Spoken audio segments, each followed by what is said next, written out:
Good afternoon again, everyone. Today is, again, July the 26th, Tuesday. This is the regular scheduled meeting of the Richland 1 Board of Commissioners. Board of Commissioners have been in a work session since 4 p.m., and we are now headed to executive session with two items listed, which is the student appeal hearing and superintendent's contract. What's the pleasure of the board? Oh, I'm sorry.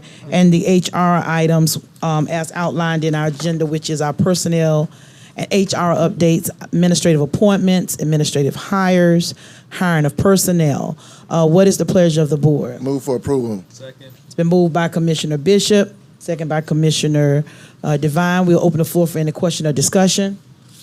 Seeing none, hearing none, I would also like to express that pursuant to the Freedom of Information Act, FOIA, the public has been provided access to this meeting via the district's website at www.richland1.org, as well as in person with limited seating. Seeing no questions or comments, we will now call for the vote to go into the executive session. Manuel? Okay. All those in favor say aye. Aye. Those that oppose say nay.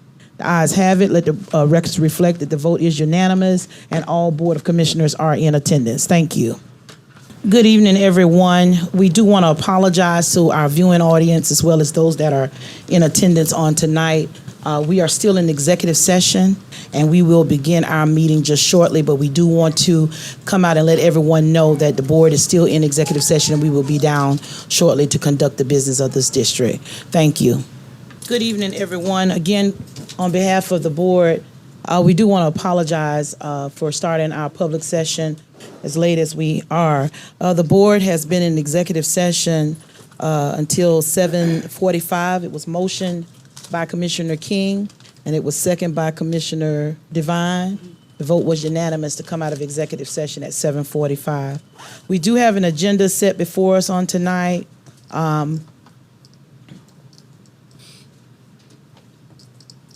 That we will begin with our public session at this time. We'll call this meeting to order with 7.1 with the invocation being presented on tonight by Commissioner Bishop. Commissioner Bishop. Let us pray. Father, good evening. We thank you for a family that prays together, stays together, that as a community that we meet together and pray together, that we do stay together. So, Lord, we look beyond all of our faults. That is our request. Look beyond all our faults and see our need. We need it to be about the children. So tonight, Lord, we come here for the children. As a community who believes it takes a village to raise a child, to raise up this village, to be in divine order, and even as a board of commissioners. We still want to believe that teamwork makes the dream work. So, Lord, while there may be moments of division, we pray, Lord, that you unify us under this shield of Richland 1 and under your authority. It's in Jesus' name I pray, amen. Amen. Thank you so much, Commissioner Bishop, for providing our invocation on tonight. We will now call for the adoption of the agenda, but before we call for the adoption, the board did decide to schedule a special meeting for 11.2 under the office of the board, which is the superintendent's contract. So we will be pulling that item for a special meeting. Commissioner, Ms. Eva, if you can note that. No, we're not tabling it, we're just setting up a special meeting to discuss that item. Excuse me, Chairwoman. The board cannot make decisions in executive session. We did address that item in executive session. It cannot be pulled from the agenda. Ms. King, we're not pulling the item from the agenda, but we ended the discussion so that we could get downstairs for the public portion of the meeting because we have a full house. And we wanted to go ahead and get the meeting started. I think it was you that asked that we come downstairs to go ahead and start the meeting. I know, but what you just stated is that you're tabling it, so you're not. No, we didn't table it. We're scheduling another meeting to come back so we can fully discuss. We did not finish. So Right. we need to finish that discussion. Do you want to go back at the end of the meeting? No, my question is. Do you want to go back at the end of the meeting so the discussion, we suspended the conversation. Okay. But it's not. So you all pulled tell from me, no, it's not, we're not pulling it. Okay. Just want to make clear. Thank you. We're not pulling the Just item. for clarification, thank you, Madam Right. Chair. I didn't say we were pulling the item, correct? You did not. Oh, okay. All right. So with that one item, we'll call for the approval of the, is there something else? Over the spotlight? Also, we're removing the spotlight from the agenda tonight as well, everyone.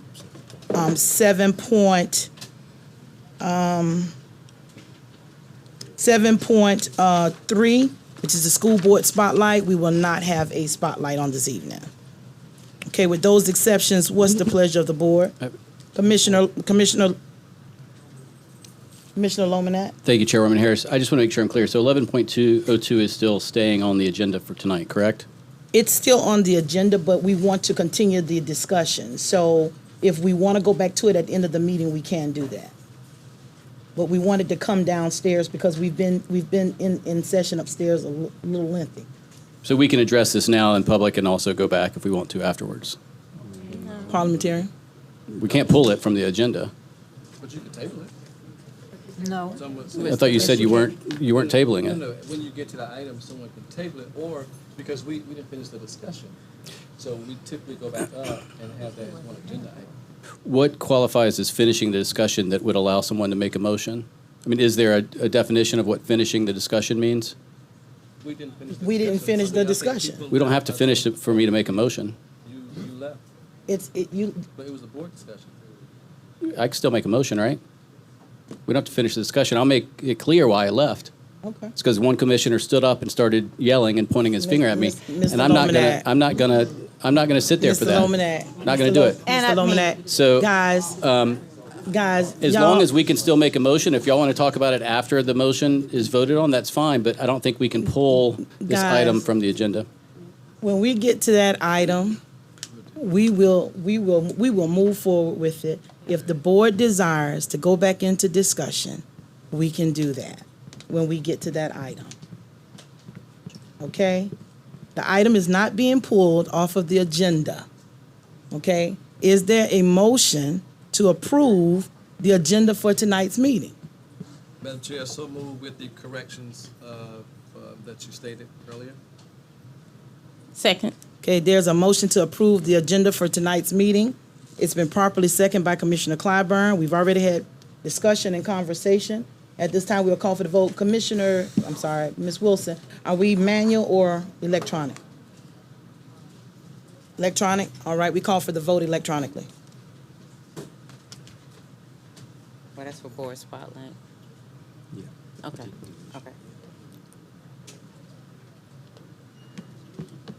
Madam Chair, I would like also hold on. to note that on tonight's agenda, let me just go ahead and say it, that I will recuse myself from 8.09, and because. Right. I'm gonna, when I get to those items, because it's 3 recusals tonight, and I'm gonna mention all 3 of them. What I just wanted to ask you is that since it is part of a consent agenda, that you pull just that one, so I'm Separate. able separate. please. Absolutely. Thank you. Absolutely. Okay, the vote is unanimous to approve the agenda for tonight's meeting, and also let the record reflect that all board members are present and accounted for. We do have a consent agenda before us. We will pull out 8.9 as a separate vote. Ms. King will be recusing herself, as well as 8.11. We're going to pull that out as well because Commissioner Devine will be recusing himself as well. We will read all of the other items in for the sake of time, if Yeah, that's... Madam Chair, okay. you had one more recusal that wasn't stated. Which one? The one is Commissioner Lomanak is recusing himself on? He's not in that one yet. Okay, all right. Yeah, that's office of the board. That's right, you're Yeah, correct. yeah. Okay, so we'll read all of the other items in if there's no objection from the board.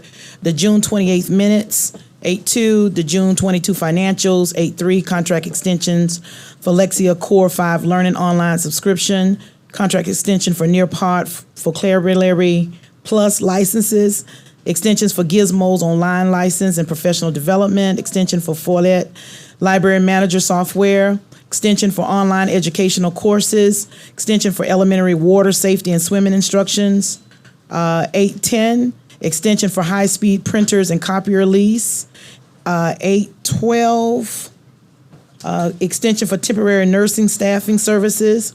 813, extension for the MOA to provide school resource officers. 814 is the extension for the MOU for school crossing guards, City of Columbia. 815, extension to provide arbitrage, rebate, calculation, and compliance services. 816, extension for monthly trunking and towing fees. 817, extension to provide refrigerated and non-refrigerated equipment repair and maintenance services. And 818, an extension for facilities, material repair, operating MRO, and industrial supplies. What's the pleasure of the board? Move for approval. Second. Been moved by Commissioner Myers, second by Commissioner King. We'll open the floor for any questions or discussions on any of the said items. Commissioner Devine? Thank you, Madam Chair. I do have a question regarding the 8.08 contract extension elementary water safety and swimming instruction Ms. Allen? program. Who's that? Coach Metz?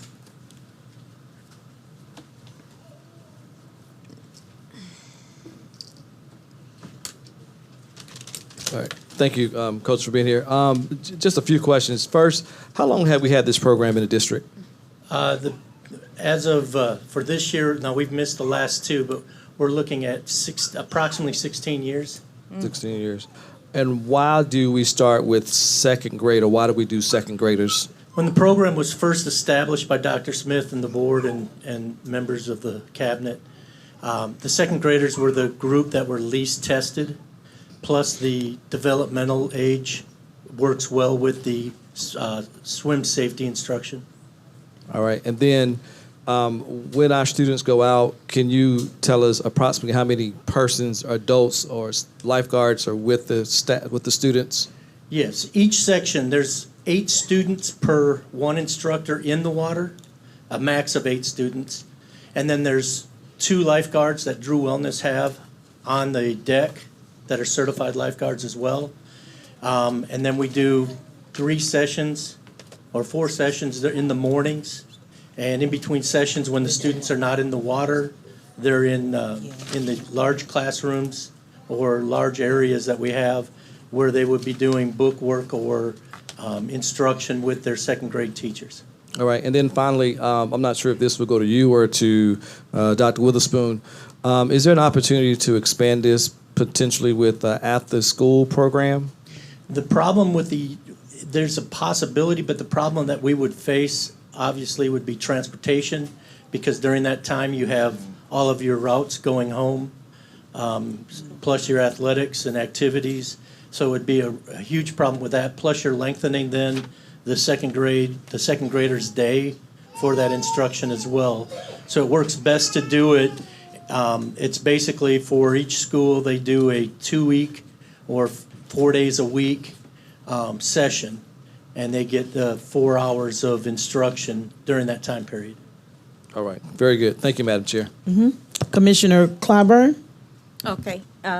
Thank you, Coach Metz. I just wanted to first say, at the start of this program, I was employed at the Drew Wellness Center at the time with the City of Columbia. So it was definitely a pleasure to see the program start and know that it's continuing, because it is a much needed safety feature for our district and our community.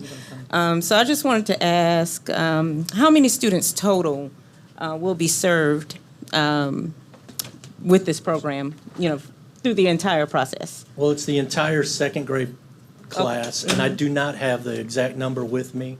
Okay. I apologize for that, but I can get that to the board.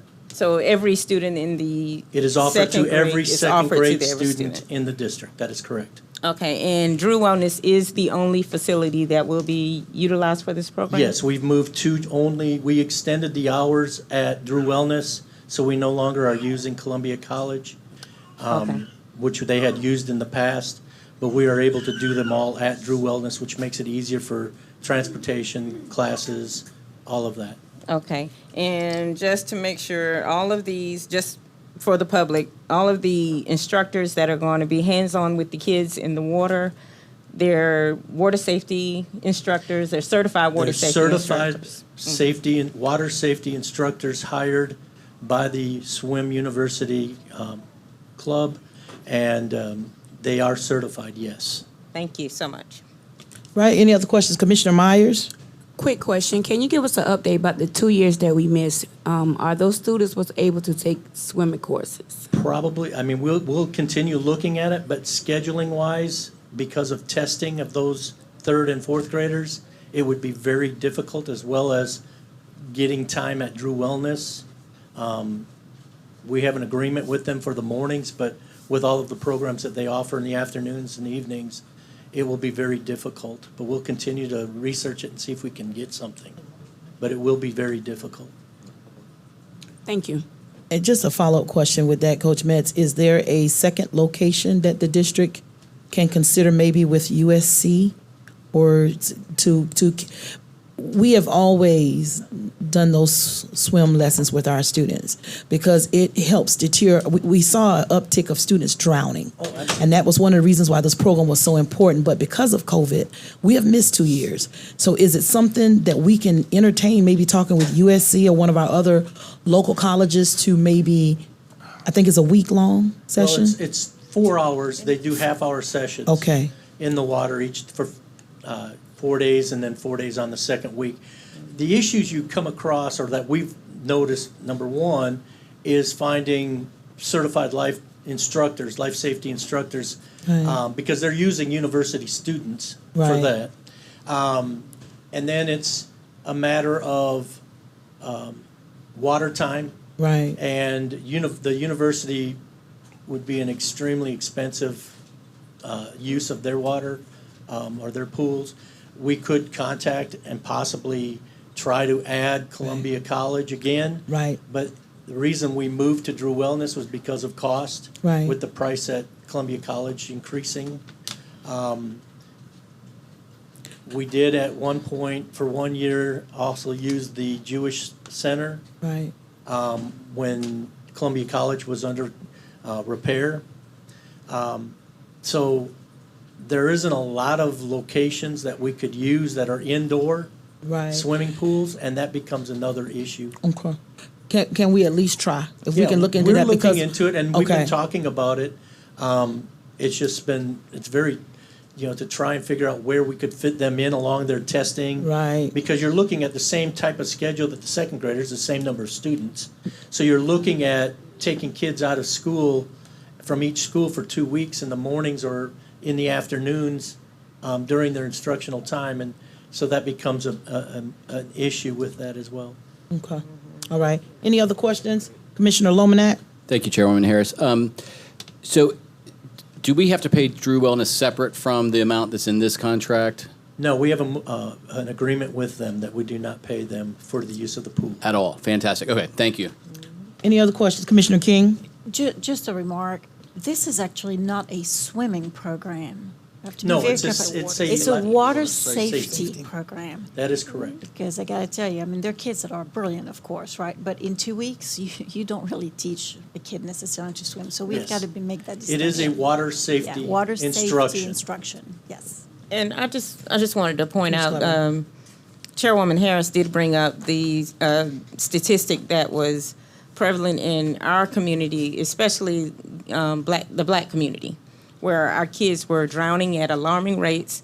Losing lives, just jumping in the water, not knowing anything about a pool or a lake, and they were dying.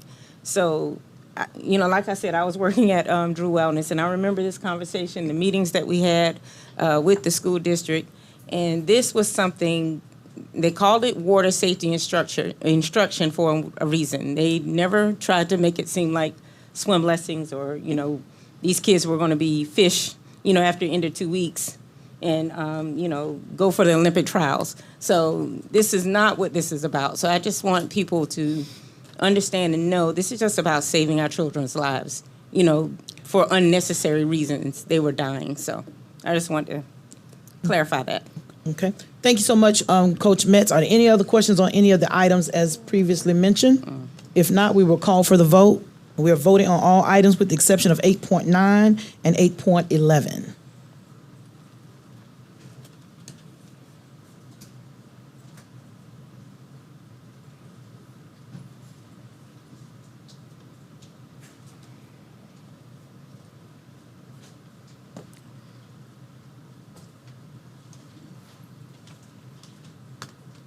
Let the records reflect that the vote is unanimous. All items as previously mentioned under the consent agenda has been approved. We will now take up 8.9 individually, which is a contract extension to provide certified athletic trainers. And Madam Chair, I will state publicly that I am recusing myself because this contract is with Christmas Health. It didn't start with them, but my husband serves on the board, so I will leave this room. Ms. Alden?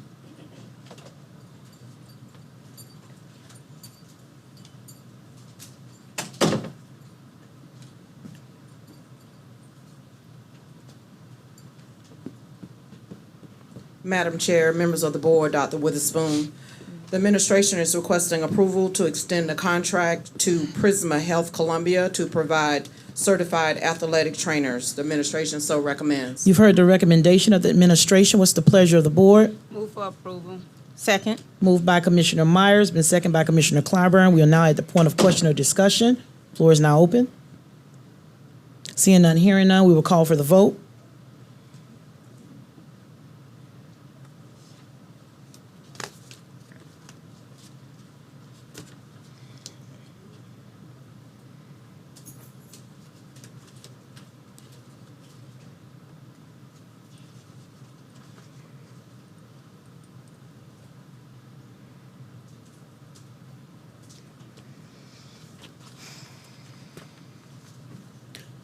Let the record reflect that the motion did pass. We do have Commissioner King, who's recusing herself, and also Commissioner Devine is not present for the vote. Thank you so much. Ms. Alden, you might want to hold tight because of the next item. We'll now go to 811, which is the contract extension for workers' compensation, property casualty insurance coverage. Madam Chairwoman, Dr. Witherspoon, members of the board, the administration is requesting approval to extend the contract. This is not my phone. All right, that contract. Oh, somebody left their phone. Pardon me.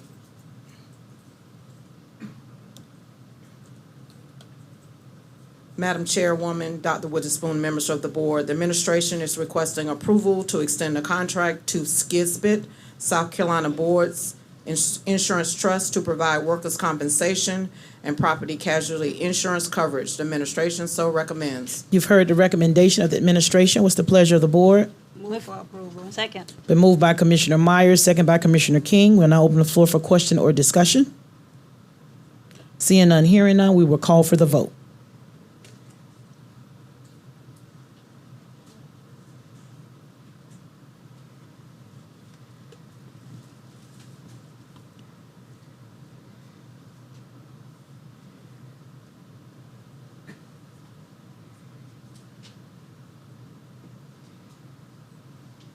Let the record reflect that the motion did pass, and there is one recusal, which is Mr. Devine. Thank you so very much, Ms. Outing. We will now move on to the Office of Operations. And if there are any items that we need to pull out individual, if you all can give us those items, we can pull them or we can read all of them in. Okay, we'll read all of the Office of Operations in. 9.1 is a contract to purchase unleaded E10 fuel. 9.2 is core curriculum solutions for early education, middle school and high school site licenses.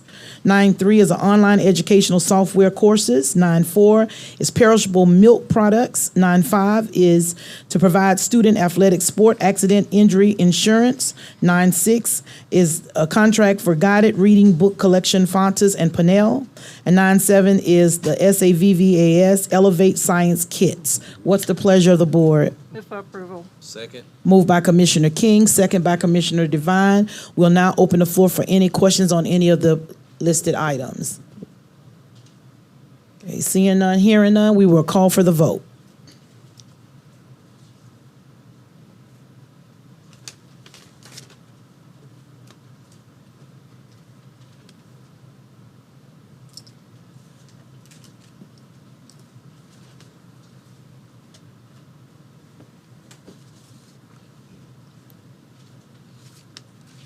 Let the record reflect that the vote is unanimous. All items, as previously mentioned under the Office of Operations, have been approved. We'll now move to 10, which is the Office of Human Resources. With 10.1, our HR personnel updates. provided by Dr. Long. Good evening, Madam Chair, Board of Commissioners, and Dr. Witherspoon. I provided the HR personnel updates for you all during executive session as information. I'll answer any questions if you all have any. This is an information item. Floor is open for any questions or comments. Commissioner King? Yes, thank you, Madam Chair. So one of these was an update on Dr. Hersey's position. She's currently, she's working, she's got a position, right, Dr. Long? Yes. Okay, and what is that position? She's the coordinator of Student Intervention Services Office. Okay, and so is that I was not aware of that position. Is that a new position? No. It's not a new position, but was that position, so Dr. Hersey is a certified employee, right? Yes. And it is what my understanding was, well, I was not aware that there was that position, but you said yes. But that position was classified, wasn't it? It could have been classified. It was a hearing officer position. Yeah, which is a classified position, isn't it? Right. It does. Uh-oh. You okay? Oh, go ahead. Let me ask for clarification. We're on HR personnel updates. Right. We haven't gotten to Dr. Hersey, have we? Yes, we have. That's Yes, ma'am. that's it. Okay, okay, I got you. Right, The thank you. assignment, okay. So how she's a certified employee. How is she in a classified position? She's a coordinator. She's a certified administrator. We can place a certified administrator in that position. Quite frankly speaking, that's the position we needed a certified administrator in. Okay, but the position was not certified before it was We classified. were not using it as a certified. We had a classified person in the position. Right. Well, usually positions are either classified or certified. Okay, well, let me move on because I think everybody understands that. But to you, Dr. Long and Dr. Witherspoon, do you really think that this is the best way to employ a proven certified employee at some essentially desk job when it's an instructional leader with years and years and years of experience? Is it? Madam Chair, members of the board, as Dr. Long stated, we had been looking at this position needing to be a certified position with someone with administrative experience. So as administration has, again, taken these steps, we find this is an appropriate and needed position with said individual. Okay. Any other questions? Commissioner Lomanak? Thank you, Chairwoman Harris. Dr. Long, I think we can agree that we lost around 400 teachers this past year, around 20%, right? About right, 300 and something. 392 to be precise. And we didn't lose all those teachers evenly across the district at each school, right? Right. Some schools would lose a low number, and then other schools would lose 40, 50%. Can you tell us what the percentage of teachers that Lower Richland High School lost this past year? No, I can't tell you offhand. Would it surprise you that it was 6 teachers out of 85? No, it doesn't surprise me.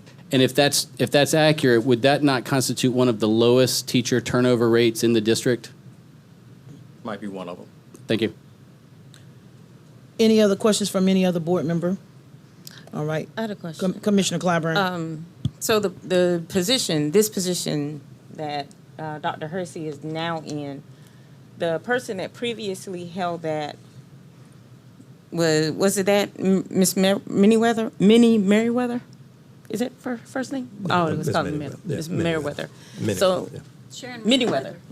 Meriwether, was updating us on various things, with the district. So, ever since I've been on the board, and Commissioner King, you've been on the board for, a lot longer than I. So, how long has Ms. Meriwether. Meriwether, how long has she been in that position prior to? I don't know, but it's been a good while. Okay, so that, it's not a brand new position. I just wanted to, make sure people were aware of that and didn't, walk away with that misconception. And as far as okay, never mind. I don't have any other questions on that. Ms. If- Harris, if- can I clarify something? Commissioner King. Miss Manyweather, she's great. Miss Manyweather's title was hearing officer. Dr. Hersey's title is not hearing officer. It is coordinator of student support services, I believe, which is not, to my knowledge, was not a position that existed on the books. So Miss Manyweather was a classified employee as a hearing officer, along with Mr. Andre Thompson. And so there's a big difference. Actually, it's a coordinator of student hearings, is what the position is. It's in the Office of Intervention Right, so- Services. Right, which was not on the books before. Is that the same performing other duties? Okay, is everybody clear? Okay, we'll move on to 10-2, which is the administrative appointment. Dr. Long. The administration recommends the appointment of Tyler Meskowitz to the position of assistant principal at Keenan High School for the 22-23 academic year. The administration so recommends. You've heard the recommendation of the administration. What's the pleasure of the board? Move for approval. Second. Moved by Commissioner King, second by Commissioner Devine. We open the floor for questions or comments. Commissioner Lomanak. Thank you, Chairwoman Harris. I'll just do this once to save us time, but I will abstain, as I always have, on all votes regarding administrative appointments or administrative hires, because I do not feel like the board has been provided the information that we've been requesting for months that would inform those decisions. I also do not believe that this administration includes the appropriate people to make these decisions at the school level. Thank you. Okay, floor is still open for any other questions or comments. Seeing none, hearing none, we'll call for the vote.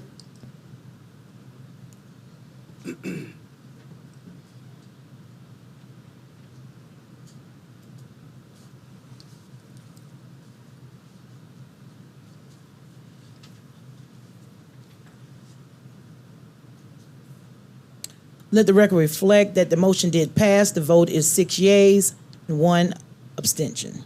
Next, we have 10-3, administrative appointment. The administration recommends the appointment of Jabbar Hankins to the position of assistant principal at Keenan High School for the 22-23 academic year. The administration so recommends. You've heard the recommendation of the administration. What's the pleasure of the board? Move for approval. Second. It's been moved by Commissioner Myers and second by Commissioner Clyburn. We'll open the floor for question or discussion. Seeing none, hearing none, we will call for the vote.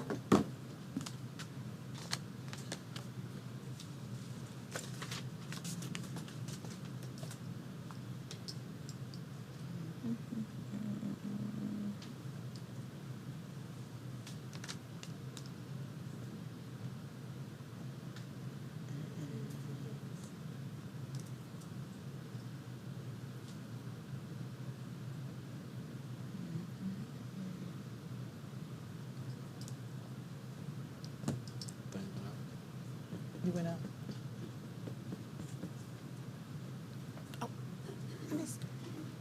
Motion passed. Vote is unanimous. There's 6 yeas and 1 abstention. Move to 10-4, administrative hire. The administration recommends hiring Lakeisha Cook to the position of acting principal at Meadowfield Elementary School for the 22-23 academic year. The You've heard- administration so recommends. You've heard the recommendation of the administration. What's the pleasure of the board? Move for approval. Second. It's been moved and properly second by Commissioner Myers, second by Commissioner Devine. We open the floor for any question or discussion. Seeing none, hearing none, we will call for the vote.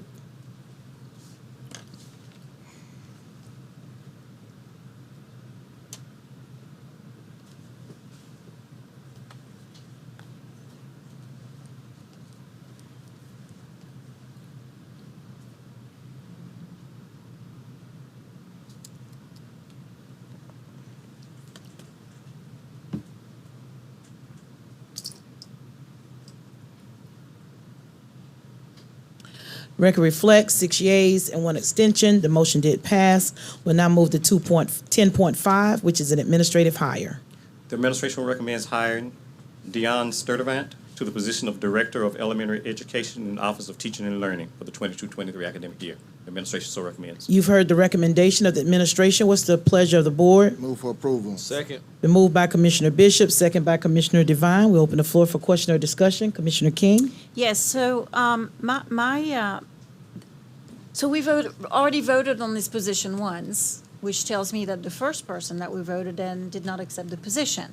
My understanding is that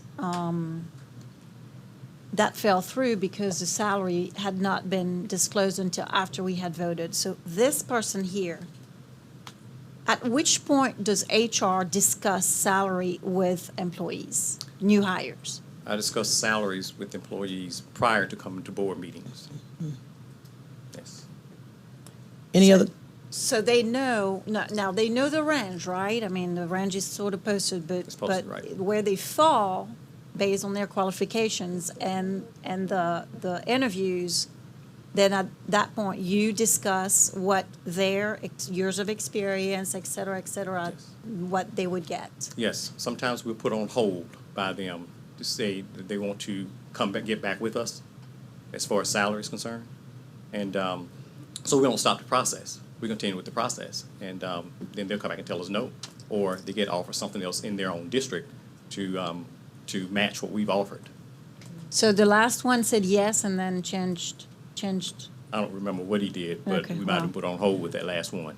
Okay, well, this one's fully aware, right? Yes. Perfect, thank you. Seeing no other questions or comments, we'll call for the vote.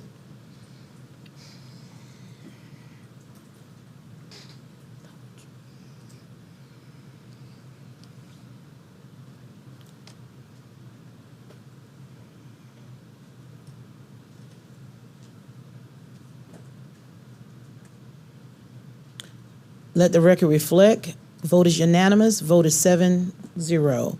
We'll move to 10-6, administrative hire.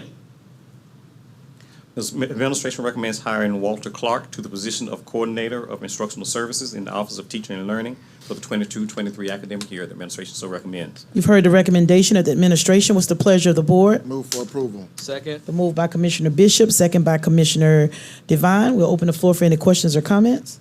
Seeing none, hearing none, we will call for the vote.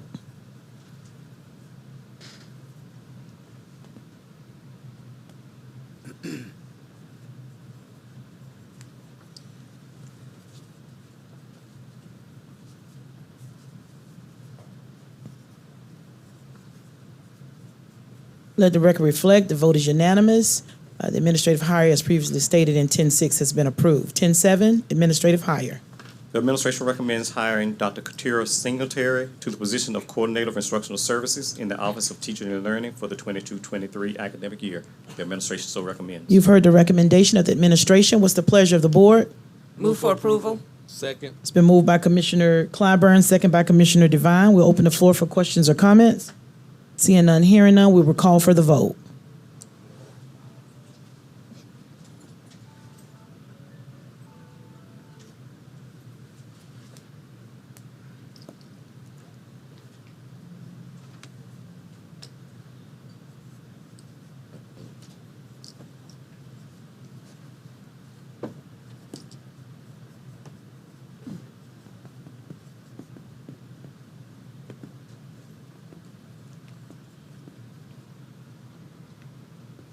Let the record reflect, the vote is unanimous.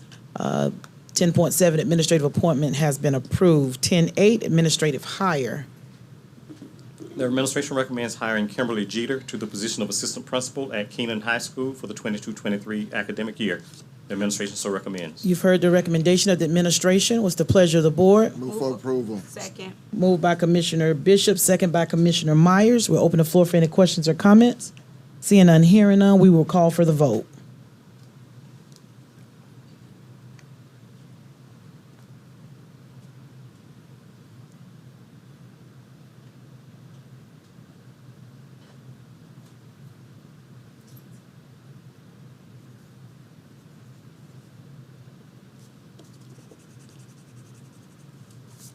Let the record reflect that the motion did pass. We do have one extension. Vote is 6 yeas and 1 abstention. We'll move on to 10.9, administrative hire. The administration recommends hiring LaShawn Mathis to the position of Assistant Principal at Hand Middle School for the 22-23 academic year. The administration so recommends. You've heard the recommendation of the administration. What's the pleasure of the board? Move for approval, Madam Chair. Second. It's been moved by Commissioner Devine, second by Commissioner Myers. We'll open the floor for any question or discussion. Seeing none, hearing none, we will call for the vote.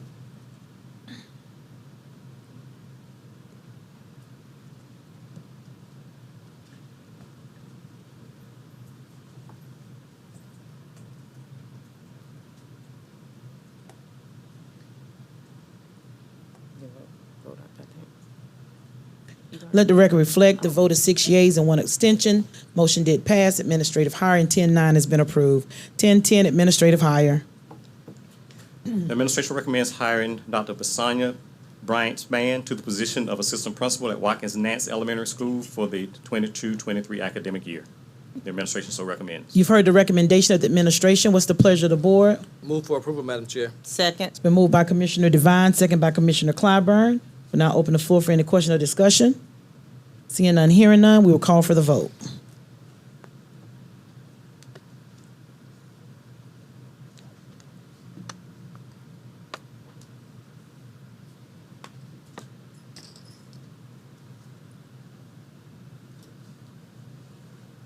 Let the record reflect the vote of 6 yeas and 1 abstention. The administrative hire, as previously stated in 10-10, has been approved. 10-11, administrative hire. The administration recommends hiring Adrena Davis to the position of assistant principal at South Kilburn Elementary School for the 22-23 academic year. The administration so recommends. You've heard the recommendation of the administration. What's the pleasure of the board? Move for approval. Second. It's been moved by Commissioner Myers, second by Commissioner Devine. We'll open the floor for any question or discussion. Seeing none, hearing none, we will call for the vote.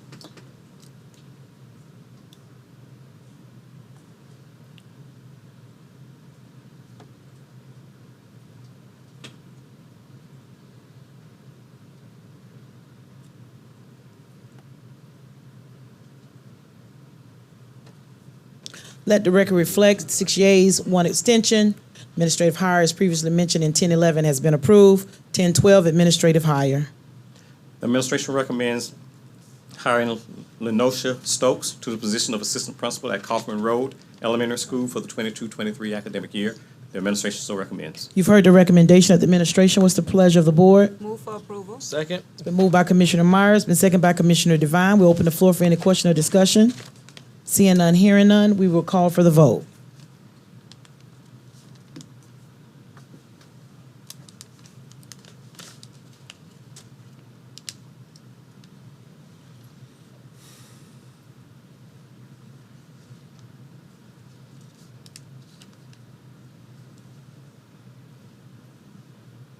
Let the record reflect the administrative hire in 10-12 has been approved. 6 yeas, 1 extension. We'll move to 10-13, which is the hiring of personnel. The administration recommends hiring the teachers on the attached list for the 22-23 academic year. There are 37 teachers listed. The administration so recommends. You've heard the recommendation of the administration. What's the pleasure of the board? Move for approval, Madam Chair. Second. Been moved by Commissioner Devine, second by Commissioner Bishop. We open the floor for any question or discussions. Commissioner Lomanak. Thank you, Chairwoman Harris. Dr. Long, we've got about 174 teacher vacancies, is that right? We got about 218. 218? Yes, So is the website going to be updated to reflect that? it is updated. Some of those positions are might be posted as elementary. There might be more than one elementary position at that school, or might be posted as an early childhood position. There might be more than one early childhood position at that school. All right. I mean, right now it just says teacher 174. So I'm disappointed to learn that it's even higher than that. We're 4 weeks out from kids showing up at the doors. At the last meeting, I asked, what are we doing to try to solve this pretty serious problem? And you indicated that we were getting more international teacher visas. And when I asked how many more, you said you did not know. Do you know that answer now? We have about 60 available. 60 in addition to the international teachers who are already in the district? Yes. And how many international teachers are in Richland 1? We have probably about 210. So we'll have over 10%. Right. Okay. And have you ever seen some of the memos from the State Department of Education to districts who go over that 10% threshold of international teachers? I've not seen one to a district. Okay. And would it surprise you that they do not like it when districts have over 10% of their teachers are international teachers? Right. And I'll tell you that I did contact someone at the State Department and inquired about that very thing. And they said, we understand that there are not teachers here in the United States, in South Carolina. So we understand districts are having to do some things that they normally hadn't done traditionally. And so out of 60 international teachers, if every principal in District 1 had lost just 6 teachers from their school like Dr. Hersey did, we wouldn't need any additional international teacher visas, right? I can't tell you that. You also indicated that the district was assisting potential teachers with their praxis exams. How many teachers is the district assisting at this point? So I can't tell you that. For teachers who are waiting on their praxis exams when the first day of school starts, will they be able to start as a long-term sub while they wait for their praxis scores to come in? If that's the only thing they're missing. Thank you, Chairwoman Harris. Thank you, Dr. Long. You're welcome. And I have one question for you, Dr. Long, and just for clarification. When we were looking at our teacher vacancies, I know it has been the request of this board to the superintendent, to you as well, to create smaller classrooms. Right. And I know that with us asking for that, that requires more teachers. Right. If this board forgoed that request of smaller classroom sizes, which a lot of districts don't offer, how many vacancies would you say we would have? Probably under 100 vacancies. Okay. If we didn't ask for those classes to be smaller like we're asking? Yes. Okay. I just wanted to mention that because I know that it's been our request that those, at the teacher's request as well, that those classes be smaller. So I just wanted to ask that question. All right. We can now, Commissioner Lomanak. Thank you, Chairwoman Harris. Was that at the elementary school level or the middle and high school level, or all three? For what? The lower class sizes? It's all three levels. Okay. I will tell you, at Hand Middle School, that didn't happen, where I taught, and at Dreer, that didn't happen. So I don't know where the lower class sizes went. But just today at the budget session, we're reducing 31 FTEs, and Mr. Carlin said that will result in higher class sizes. When I asked how much that will increase the class sizes, the answer was he did not know. Do you know how much that's going to increase class sizes? No, it depends on where the increase is, Mr. Lomanak, what schools is in, and what grade levels it is. And for a school that loses, let's say, 28 teachers in 1 year, and they're unable to fill all of those vacancies, what does that do to the class sizes at that school? They will likely be increased, and some of those classes that had small classes anyway might be collapsed, or we'll have other people in the school district to go through that school and serve as teachers as we've done in the past. And when a school loses most or all of its instructional assistants in 1 year, what burden does that put on the teachers at that school? Whatever the instructional assistants were assigned to do, the teachers is responsible for covering that. And are we more likely or less likely to lose teachers when that happens at a school? Well, it depends. It depends. We could lose a teacher, or we could not lose a teacher.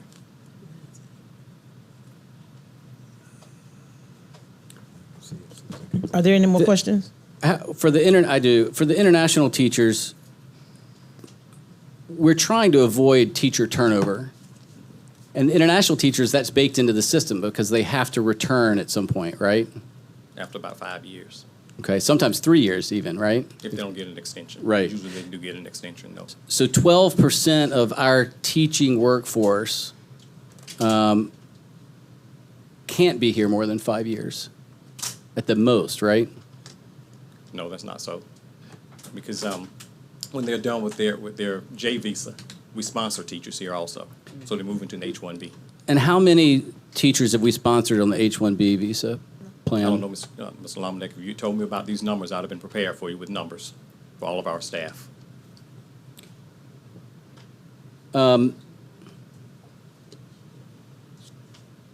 you know any comparably sized district in the state that has 12% of its teachers are international teachers? I can't tell you which, but I can tell you that we've been employing international teachers for years, way before other teachers were doing it, other school districts were doing it. There are some districts who realize now, oh, we've got to do this. Before they were fighting it tooth and nail, and Richland 1 embraced that. So most of the districts in our state are employing international teachers. Thank you, Dr. Long. Thank you, Chairman Harris. Welcome. Absolutely. Any other, Commissioner Myers? Quick question. When you have a full-time substitute teaching the class, is it still reporting as that classroom actually have no teacher? Is it still marking as no staff for that class? If it is a certified teacher, a certified sub, and we have certified subs. Okay, thank you. Okay, Commissioner King and then Commissioner Devine. So I have two questions, Dr. Long. When was the last time, because we have so many international teachers, when was the last time that HR completed an I-9 or E-Verify records? We do that every day, every time we hire employees. Oh, every day? Every time we hire employees, we do I-9s. But We're required to do that. for international teachers as well? All teachers we hire, we do I-9s for teachers. Okay, there is no special process for international teachers? No special filing or, If they've gone through their process, we get them through their agencies. All documentation is done for those teachers when we get them here, their whole packets. are okay. done.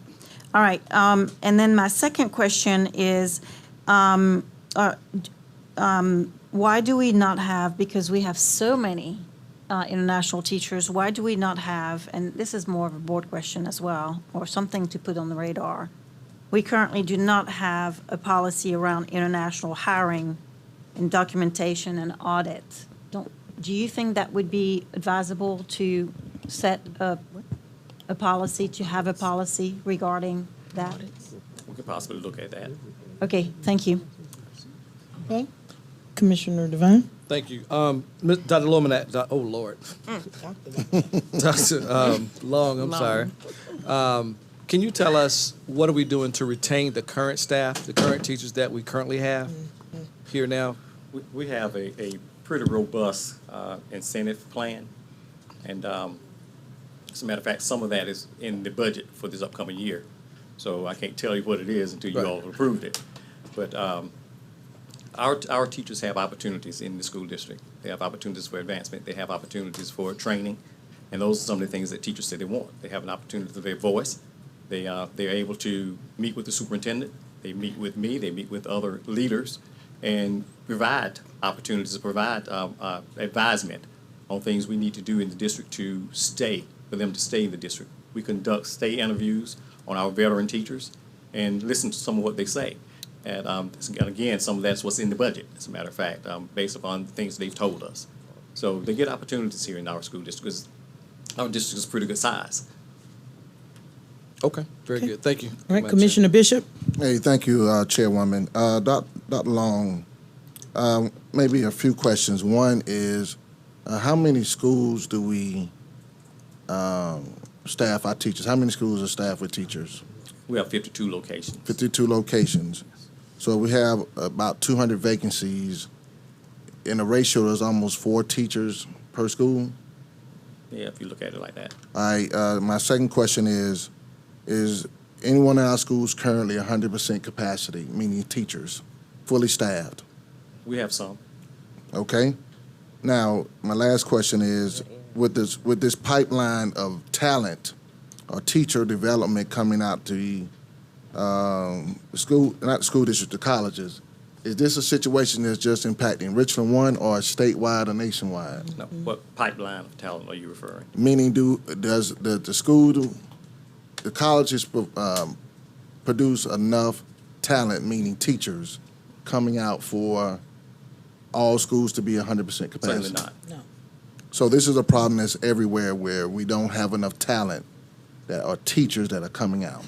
Richland 1, all the districts in South Carolina, the South Carolina itself, and in our country. Okay. That's not new. That didn't just happen this year. So has this been a steady decline? Yes. Okay. All right. Thank you so much. Okay. At this time, if there are no, I have one more question. Commissioner Okay. Clyburn. Yes. So there was a question asked and comment made earlier about, when someone was teaching at a school, they didn't have reduced class sizes or smaller class sizes that had been performed at their school. The class sizes weren't reduced while they were a teacher at that school. I just wanted to ask a question. Sometimes in certain parts of the district, the class size may differ, correct? As Yes. far as in certain areas, the class size may be way too large for a teacher to handle. But in certain parts of our district, they're fortunate enough to have smaller class sizes, that makes it more manageable for teachers to teach, and, you know, that's just a benefit of some areas, parts of town, correct? Parts of our district. Well, I don't know of any parts of our district where we have class sizes that are so large that teachers just can't manage it. Well, no, unless I'm not there's some saying kind of that, issue but going on smaller there. class, it's been proven that smaller class sizes are a benefit. Oh, yes. Right. Certain parts of our district are afforded that, I don't want to say that opportunity, but they benefit from that. Yes. Okay. So I'm just making that point because at times it may seem that, you know, something that's not going on in that particular school, then it's okay everywhere else. So if there was a request made for class sizes to be reduced, there may not have been a need to have a reduction of class size at that particular school, but the attention was paid to other parts of the district where that could be an issue. Yes. And You there are understand where I'm other- going? Yeah, they're right. There are just wanted other to point options that out. that schools have. Some Title I schools, they can hire an additional person. Well, they could in the past, but won't necessarily be able to do that now because the person's not out there. So they can do that and have much smaller classes. Right. Okay. I just wanted to, you know, make that observation. Sometimes if you don't see something happening in the spot that you're in, it may be an issue that's being addressed somewhere else. So, okay. Okay, if there are no other questions or comments from the board, we will now call for the vote on hiring of personnel.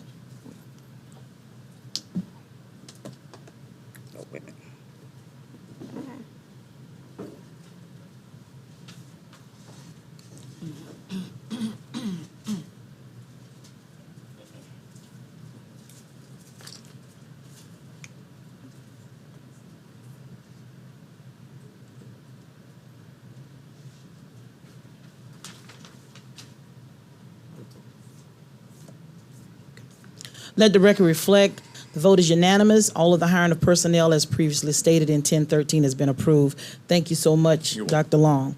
We'll now move to the office of the board with the 11-1, which is a student appeal hearing, and we'll hold 1 second. Wait, you want to say it? Okay. Chairman Harris, I'm going to recuse myself because of personal knowledge with one of the attorneys that was involved in this case. Thank Okay. you. Thank you. Okay. Good evening, Madam Chair, Board of Commissioners, Dr. Witherspoon. In the case of the appeal of this, Okay.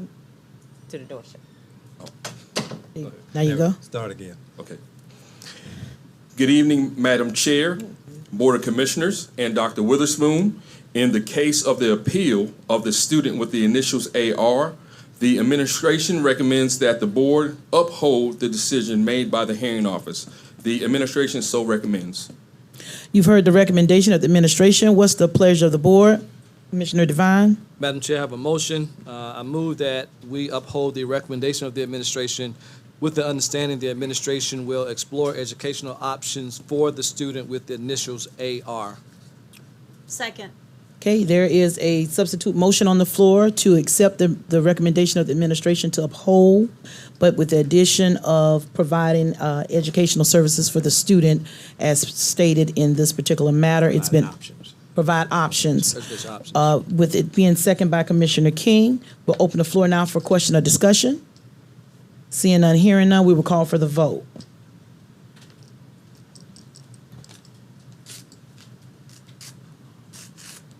Eva, if you can just restate that in the minutes, that we added that piece. Thank you.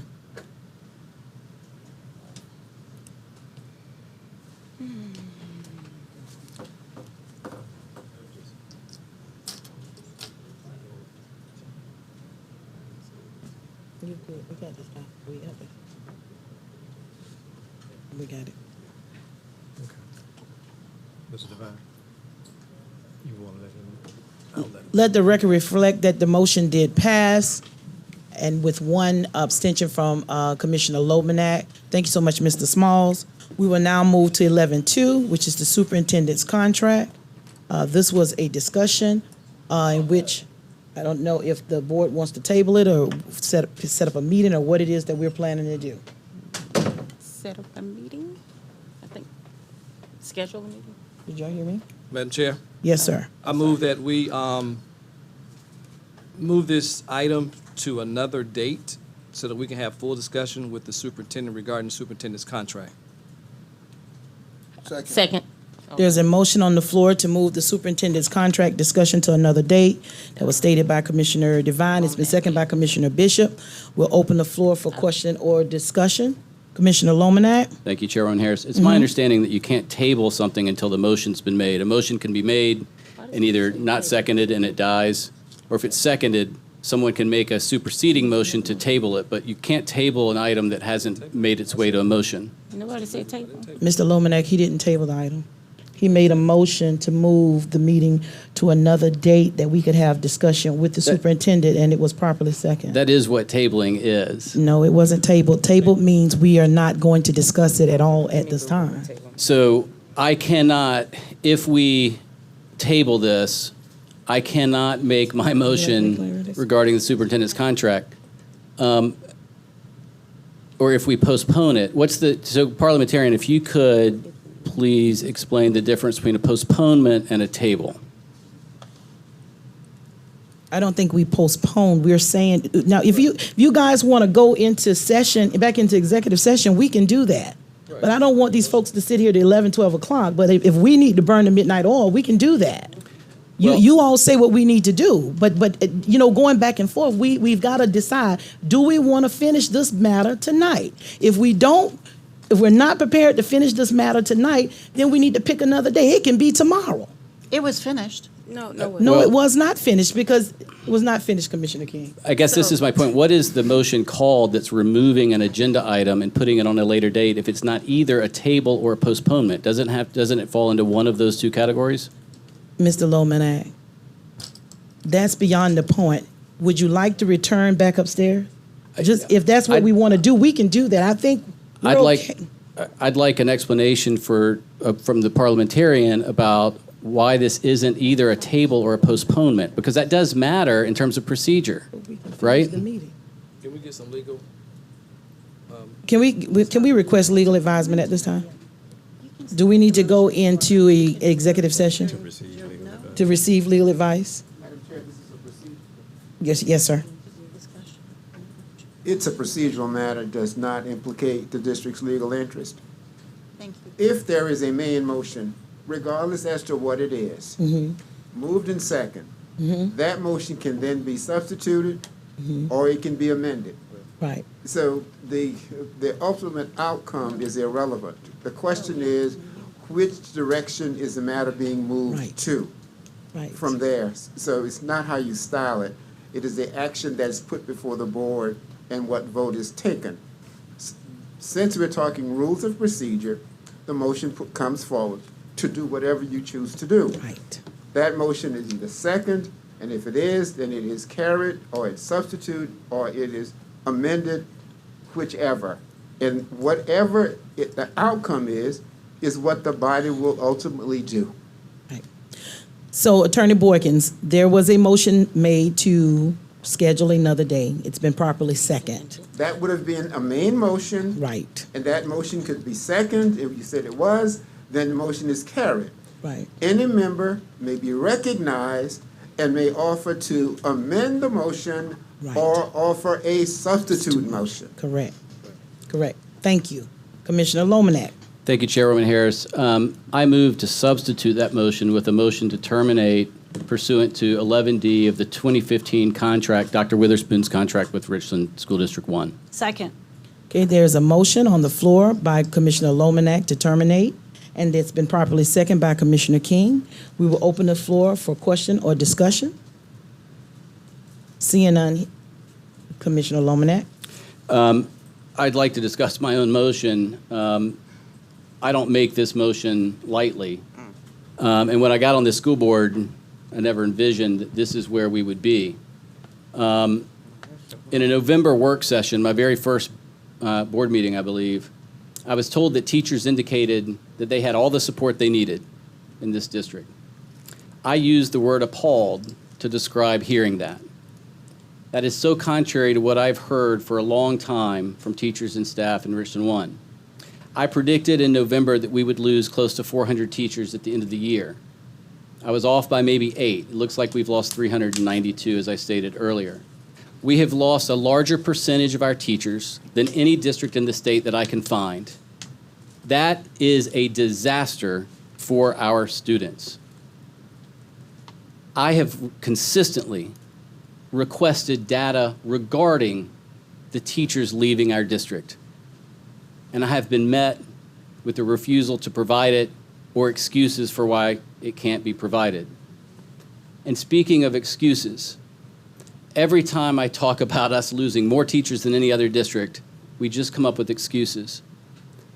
I remember years ago when a gentleman came to this same room and said, "Where are all the national merit finalists at C.A. Johnson High School?" I thought it was one of the most profound questions I'd ever seen, because that night they honored all the national merit finalists, and they came from 2 schools, Dreher and Flora.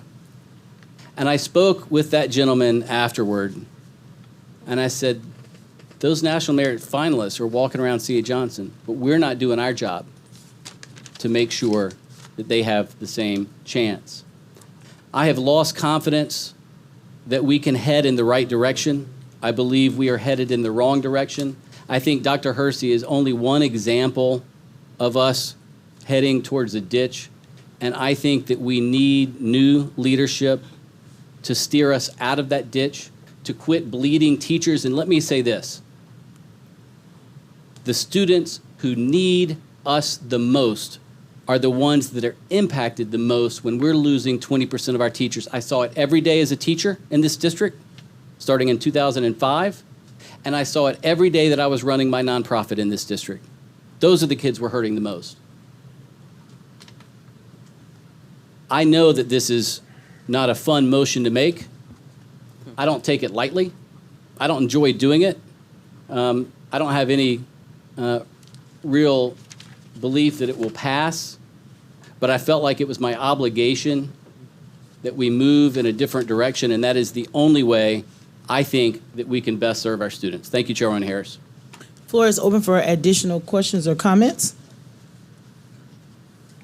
Seeing none, hearing none, we will take the vote on Mr. Lomanak's motion. We need to do this electronically? Okay. You do have an original motion. So you want to do the substitute? Yeah. Man, Yeah, but you do the substitute. but we have to do the substitute first. So do we need to do that one manually? Or will it allow us to take 2 votes under one heading? Okay, all right. If there are no other question or discussion, we can call for the vote at this time. But the one that's up is superintendent contract presented by. So the motion before us is Commissioner Lomanak's motion. For the That's point not of the one that's clarity. up now, is it? That is what's up. But it's not on the screen. It's not on the That's what screen. she said. It's not on the screen. It is on there. It's Read the caption. superintendent's contract presented by Chairwoman Harris. Oh. Superintendent's contract, motion to terminate okay, It's there. So that's to terminate. heading. Okay. Oh, jeez. Okay. Sorry, I was reading it wrong. I think I did that. Has everyone voted?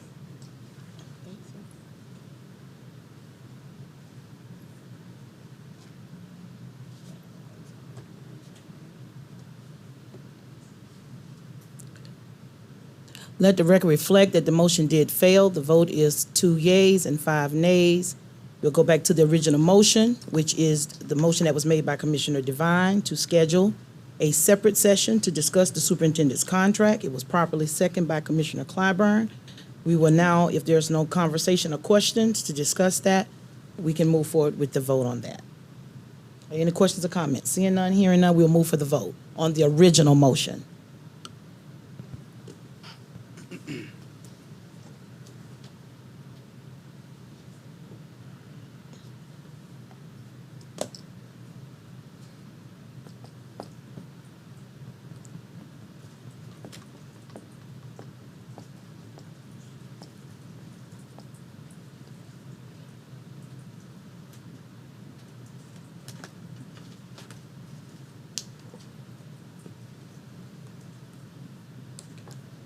Let the record reflect the vote is 5 yeas and two nays. The motion passed. Therefore, we will be scheduling a meeting. Futuristically, we'll get with MEVA to set up a meeting to discuss our superintendent's contract. So you all please be looking for that to come from us shortly. We'll now move on to 11.3, which is the second reading policy of DJE, DJEA, DJEB, DJEBA, purchasing authority, quality control, specifications, cooperative purchasing, bids, and quotations. Ms. Outing.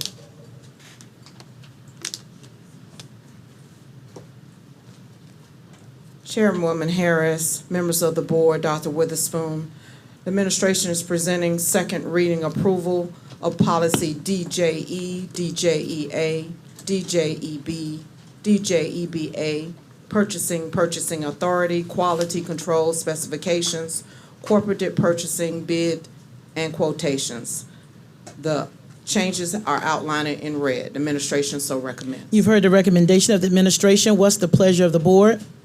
Move for approval, Madam Chair. It's been moved by Commissioner Vine. Second. Second by Commissioner Clyburn. We'll open the floor for any question or discussion. Commissioner King. All right, so I'm not really sure I understand the sentence in red that reads, any contract that exceeds the amount established by the superintendent's authority in accordance with internal purchasing procedures shall be submitted to the board for approval. What does that mean? Based on your observation, I'm sorry, Dr. Witherspoon? Yep.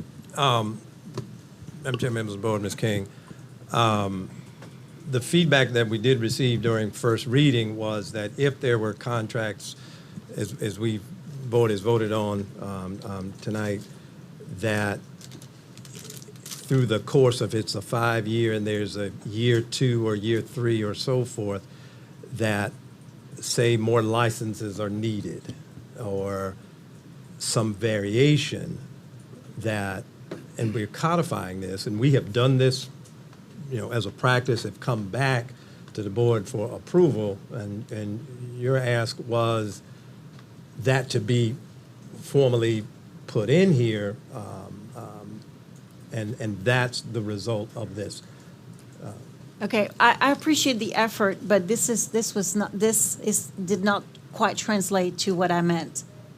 The issue with this policy is that if the board votes on the contract, let's say the contract is $51,000, right? Because anything above $50K comes to the board. If the contract is $51,000 and we vote on it, and then somehow the price goes up to $200,000, you guys don't have to come back to the board right now. We have brought that as a practice.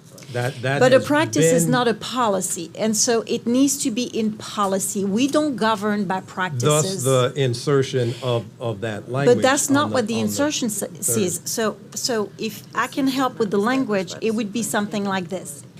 Any contract initially voted by the School Board of Commissioners for a stated amount, should that amount be changed after the vote, the administration needs to come back for additional board approval. That's what it needs to read. Commissioner Devine. Is that not already in the procurement Code. It's not.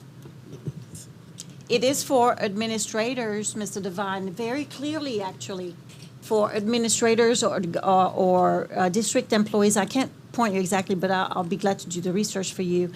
If actually they do a purchase order, I think it has to do for purchase orders, and it varies by like $300 or a certain percentage, like 5 or 8%, something like that. They have to request additional approval from whatever the process is for their supervisors or whatever. For us, it's not there for us. So I'll take an example, which was it's not a very good one, but we can approve a contract for $50K, and then all of a sudden the contract balloons to $5 million. The administration has zero obligation to come back to the board. Now, a practice is fine, but it needs to be in policy. Right, but, and I would say again, the example you just gave has never happened. The administration has never But done that's not that. the. And I hear you. That's not the discussion, in Dr. Witherspoon. terms We're of- talking about of- policy. And I hear you, and that's, we do consider that to be embedded in there, but that is certainly at the pleasure of the board. It doesn't say that in there. So the language needs to reflect that. I think the language is clear. Mr. Parliamentarian. So, Ms. King, what do you want to do? You want to go back and craft language and give it back to the staff? Oh, I'll be glad to. to vote on It's it? an easy one sentence. Yeah, sure, I can do that. I can send an Dr. email in the Witherspoon, you have an morning. issue with that? Not at all. We've done that before. All right, can we just move to table this item to the next board meeting, let it go back through committee? Is there an issue with that? That's fine. To let it, it's been, now, where we voted to, You gotta make a so we're in discussion. Are you phase, making a right? motion? We're in discussion. So let me offer a substitute motion. Thank you, sir. That we table this item and bring it back at a future meeting. I don't want to say the next meeting because I'm not sure when you and staff can get together to craft. You can whatever. do it next meeting. I'll be here and it'll be crafted by the morning. Okay, is that a motion to table this to the next agenda? Is that enough time to get through Is that- committee? Is that enough? Well, it wouldn't go back to committee as a second reading. Okay. We would bring it back. Just to the as- board as an meeting. item, yeah. Okay. Just Now, put- now just let me put- ask this question for clarification, because I know that these are practices we need to put in place by a certain time. So, am I? Presently, we have the new code in effect now. Okay, What Ms. King, Commissioner King is addressing is the dollar threshold. Okay. That we need to have a discussion with internally, because the Okay. internal operating procedures is what dictates what comes to the board. Gotcha. And that decision is made by the superintendent. Okay. And that's what the procurement code, the new procurement code allows. states. Right. Okay. Sounds good. So we have enough time if we put this on the next agenda, So be it. because the code is already in effect. All right, is there a motion, Commissioner Devine? Yeah, to table it to the next meeting. Right. Let And- me, and- let and me, with the wordsmithing by Sure. Commissioner King. sure, that's great. Miss Outing. Sure. So the example I was giving, that's in, I don't know if it's in, pardon me, if it's in procurement code or whatever for administrators, for purchase orders, I believe. The board would have to decide, what above what additional percentage or amount, I guess, we understand that sometimes there are variations in the price, and there is somewhat of an allowance built in. So, we would need some guidance maybe from the administration saying, if any contract is, above, let's say, 3 or 5% of the original, stated amount. So I would certainly welcome your guidance on what you think would be appropriate for the board to. Absolutely, and we're doing our due diligence and checking surrounding school districts to see what their threshold is.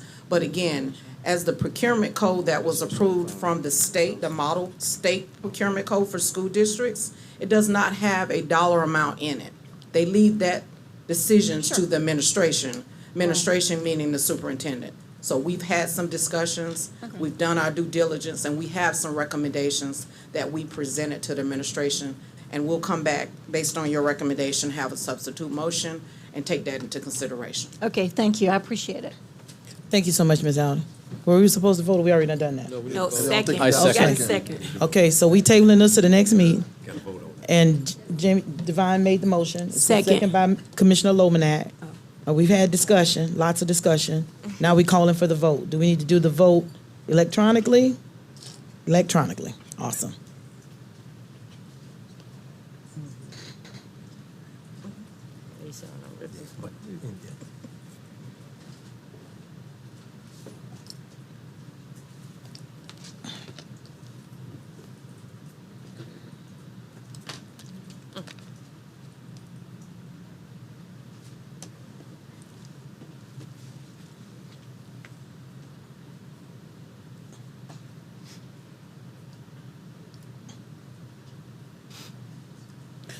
Let the record reflect the vote is unanimous, and the second reading of those policies will be done at the next board meeting.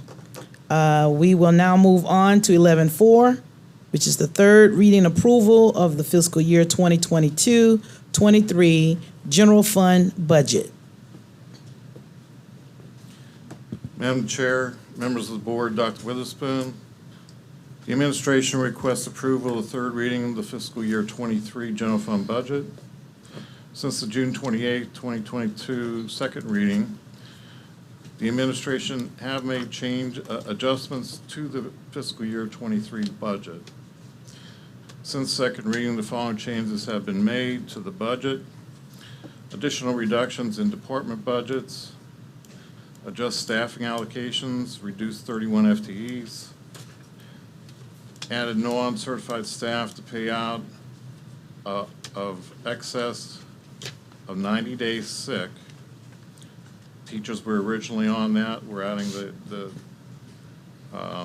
non-certified staff to that. Increase the teacher salary to increase to $1,500, and increase non-certified salary increase to $1,000. Adjust coordinator and director salary schedules. Added an amount for translators to all budgets as needed. Also, step increases on the salary schedule is included in the budget for eligible staff, both certified and non-certified. Included per the state, a 5% increase for bus drivers. The district has received final fiscal year 23 state revenue projections from the State Department of Education. The information presented includes these projections and final appropriation amount from Richland County. With the passing of Act 388 in 2006, the district is capped at an increase equal to the CPI 4.7% plus population growth 0% on operating millage, total 4.7%. The estimate for this is $248,097,217. The millage cap is 279 mills, which is an increase of 12.5 mills over fiscal year 22 and $8.25 million.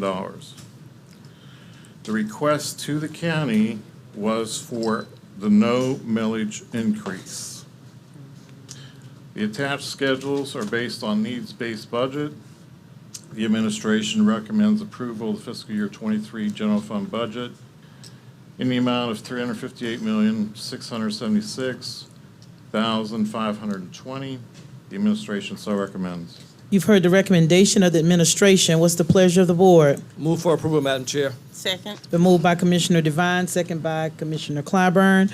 We'll open the floor for any questions or discussion. Commissioner Lomanak? Thank you, Chairwoman Harris.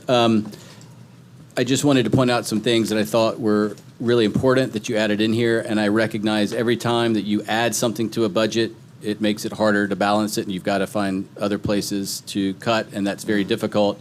One of the things that I know teachers will appreciate that you added is that you have increased the number of sick days that they can get paid out for.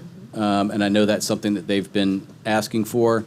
We did have a discussion earlier about whether we can also remove the differentiation between personal and sick days, which is something I hear a lot about. I'm hopeful that we'll be able to do that and that that's not something that will cost the district any money, but I know that'll take some analysis.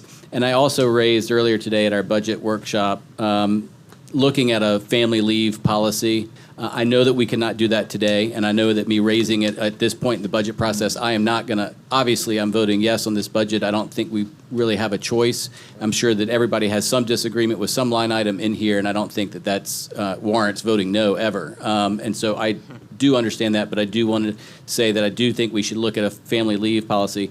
The last thing I'll say is that we're allocating $840,000 in this budget, and we've already reallocated $500,000 to the metal detector and security program. And I know there are a lot of varied opinions about the effectiveness of metal detectors, and I've expressed my concerns before. I think my biggest concern, though, is that we aren't looking, at least yet, at a strategic look at what makes a school safe, because it's not just metal detectors. It's hall monitors, it's social workers, it's the mental health professionals, and it's teachers. Teachers are one of the things that one of the people that we overlook the most when we talk about a safe school. When every classroom has a great teacher, that school is going to be safer than a school that doesn't have all of the teachers it needs. So I do hope that, and I understand we're going to have a retreat where we're going to learn a little bit more about the integration of our school safety plan with the other components of our district work, and I look forward to that. But I do have the concerns in this budget that we haven't already included money for those other pieces. But I'll obviously vote yes on this budget. Any other commission? Commissioner King? So, one of my concerns on the budget is that, you know, we're increasing for SROs and metal detectors, but not really increasing in social work and hall monitors, and those are the.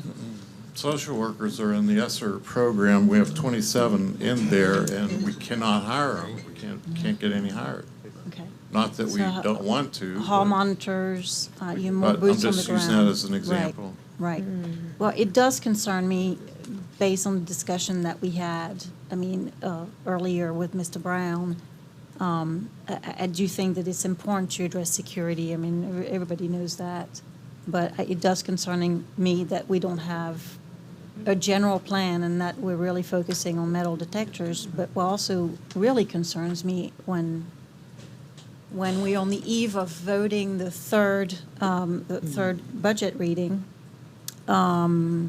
what concerns me is that when I ask simple questions like, okay, we're hiring 16 new FTEs, what are the job descriptions? And essentially, I'm not provided with job descriptions. So, you know, we approve, but we approve the dollars, but we also approve positions. And it is absolutely legitimate to request before we vote on a budget to get job descriptions on new positions. And those are those are 18 new positions.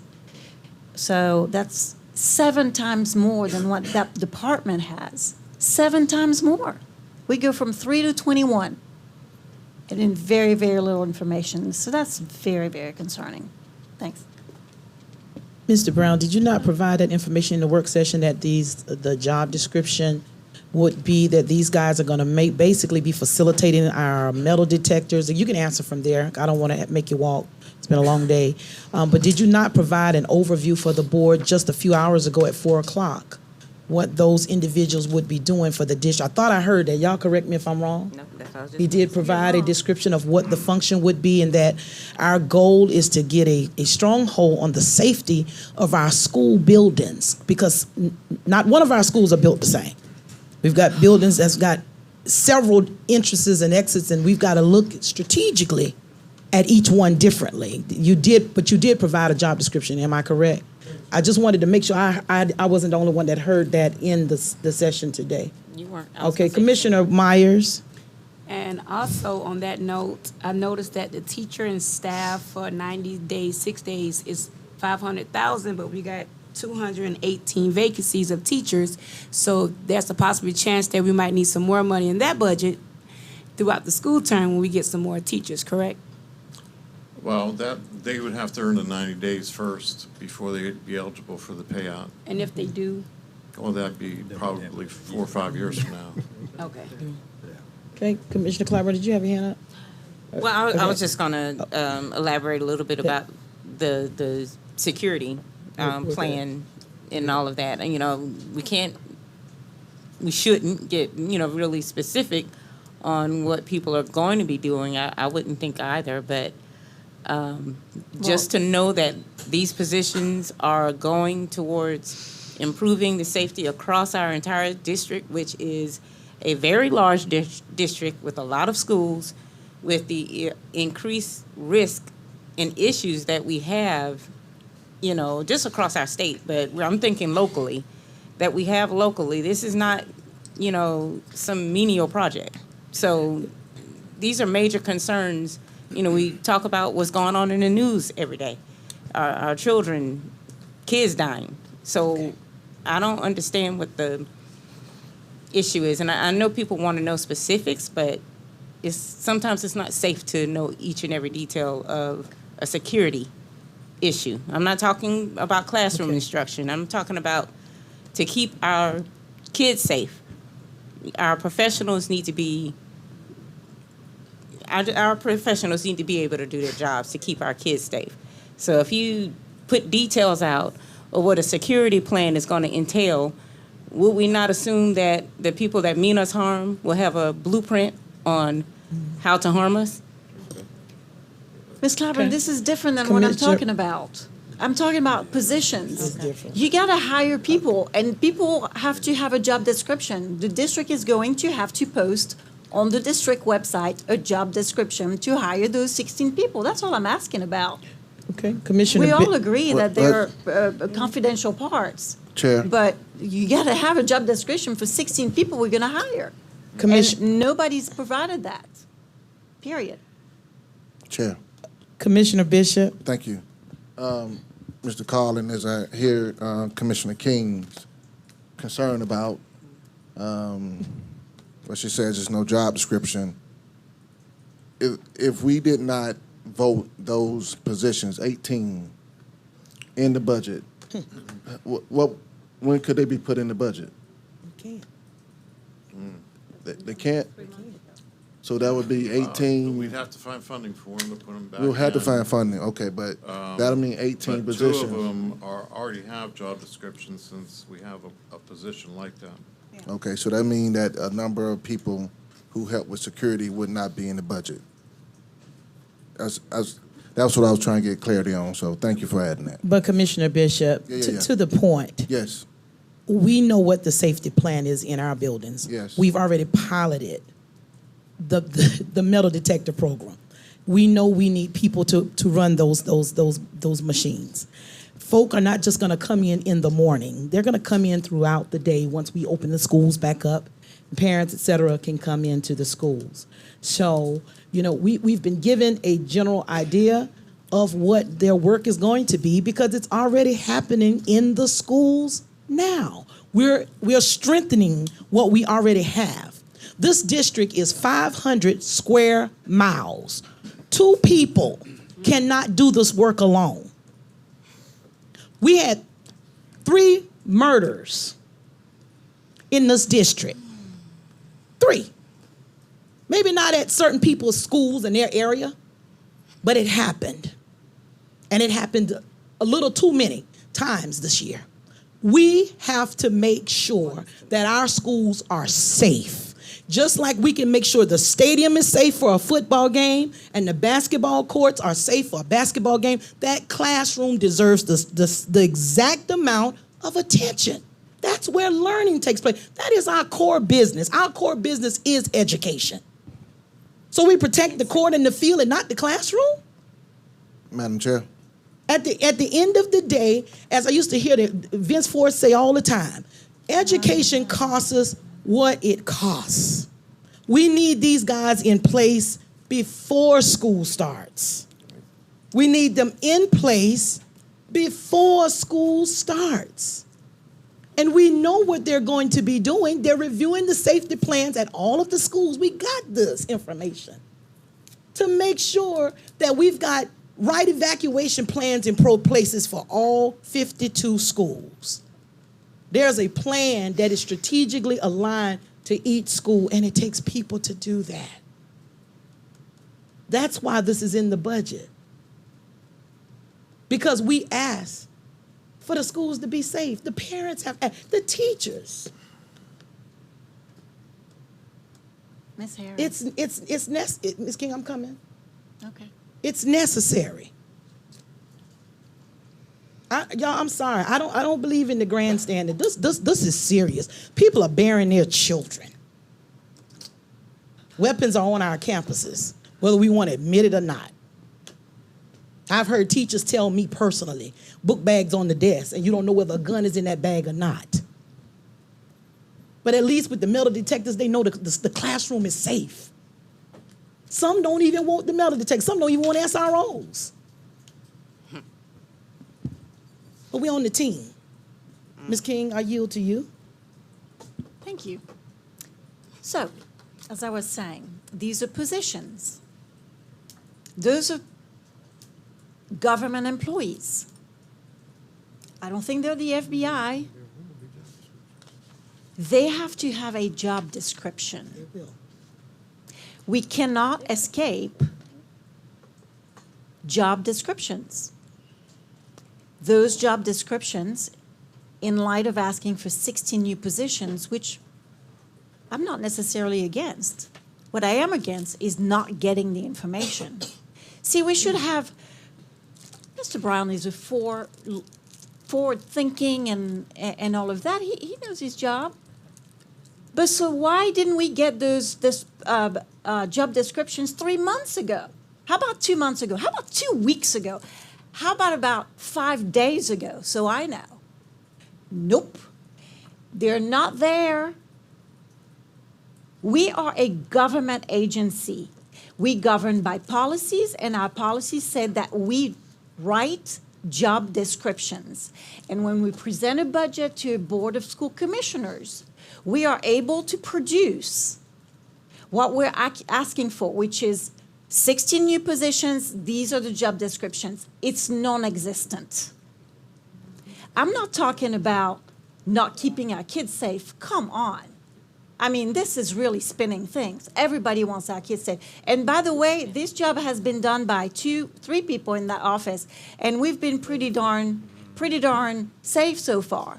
Now it's, but I want justification for a department that is times 7 its current staffing. And we want to know what these people are going to do. That's a job description. It's standard operating procedure. Thank you. And again, let me stress, I think that even Mr. Brown, you said in our work session, because of the size of the district, those 2 positions we had, and I saw it with my own 2 eyes. I remember at Lower Richland when we had a gas leak, we had 2 people running around trying to evacuate a school and another matter across town. 2 people can't man that. 2 people can't man that. And I think what you shared with us was that these positions is going to be able to take our district and put it in regions. There's a person in this area, because if something happens in the Lower Richland community at, say, Weber, it's going to take a great deal of time to get from Columbia High to Weber. So the role is already in place of what we're doing. I just ask that by Friday, if you can take the job descriptions of those individuals and please forward them to the board so that the board can see what our security team is doing. We were blessed. We were fortunate that with 2 people in place, nothing major happened. But let's be honest, we had some very close incidents. And there are some things that we've got to look at when it comes to not just tornado drills, they're earthquake drills now, active shooter drills, they're all kind of drills. And coordinating this thing differently is going to be able to be more impactful in our schools versus 2 people trying to go to 52 schools to do this work. That's all we're asking. Any other questions or comments about the budget before we take our vote? Seeing none, hearing none, we will call for the vote at this time.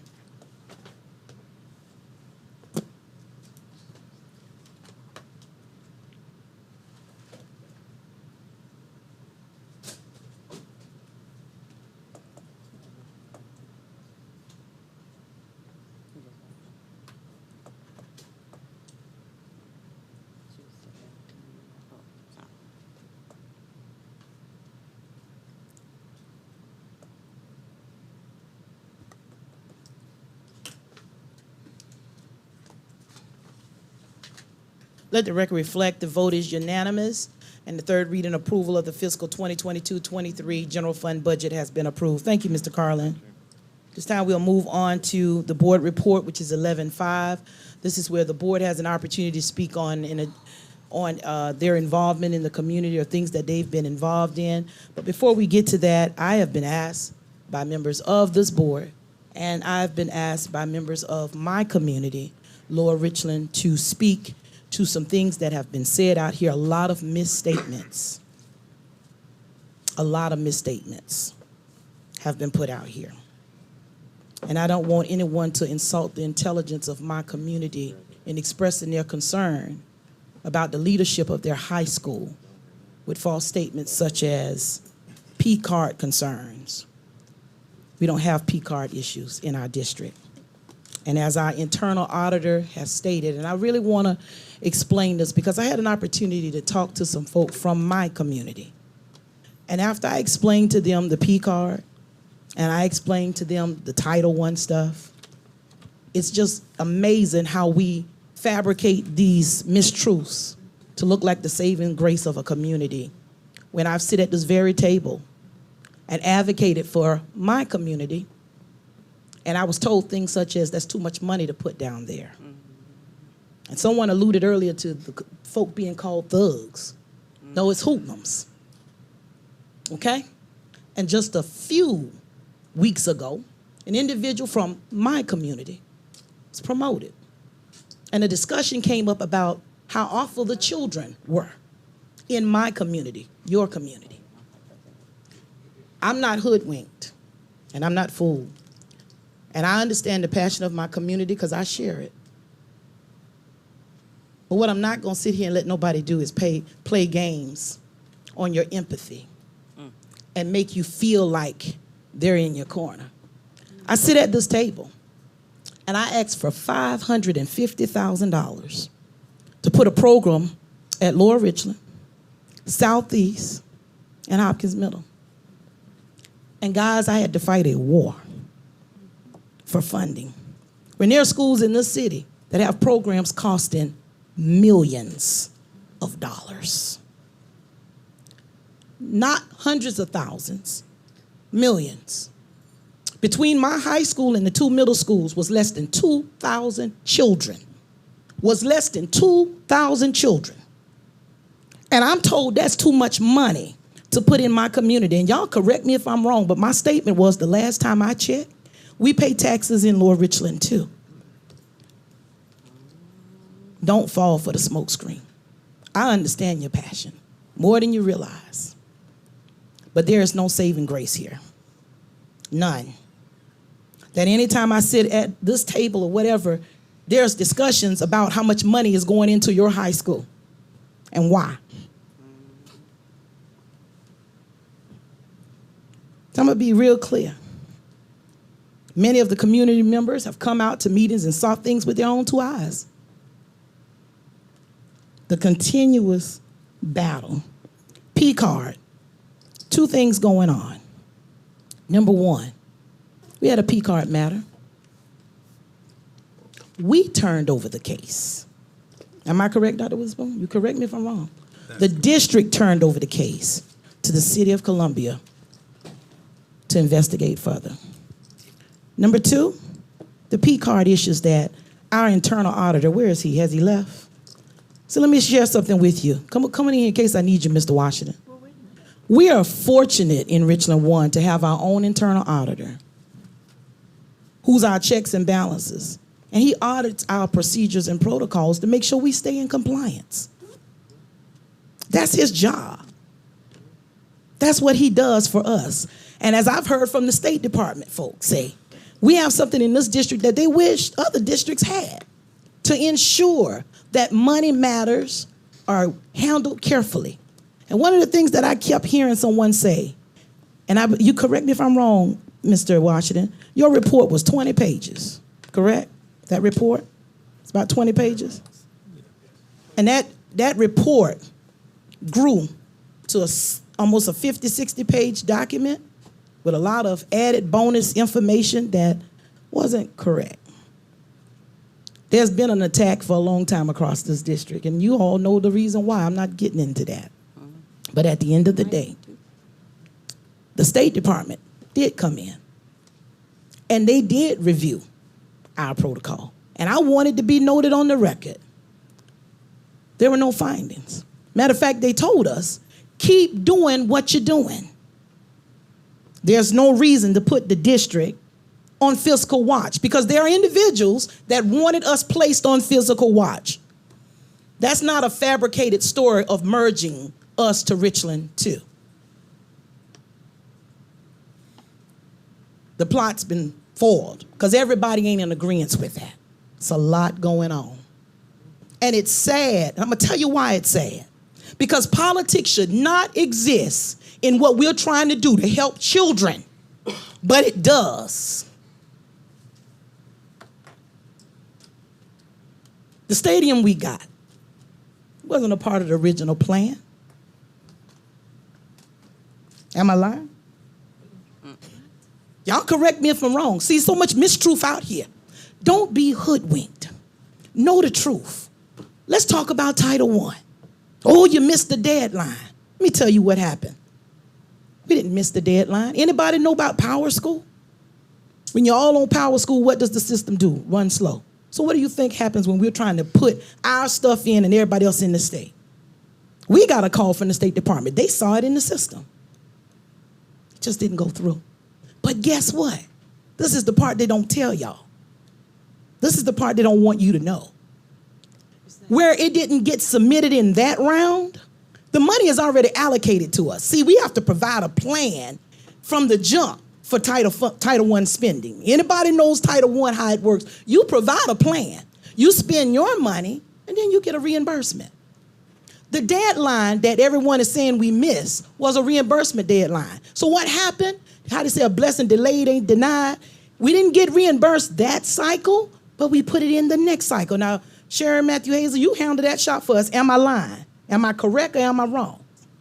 I'm correct. Say it loud so they can hear you. Thank you. So we did not lose Title I funding.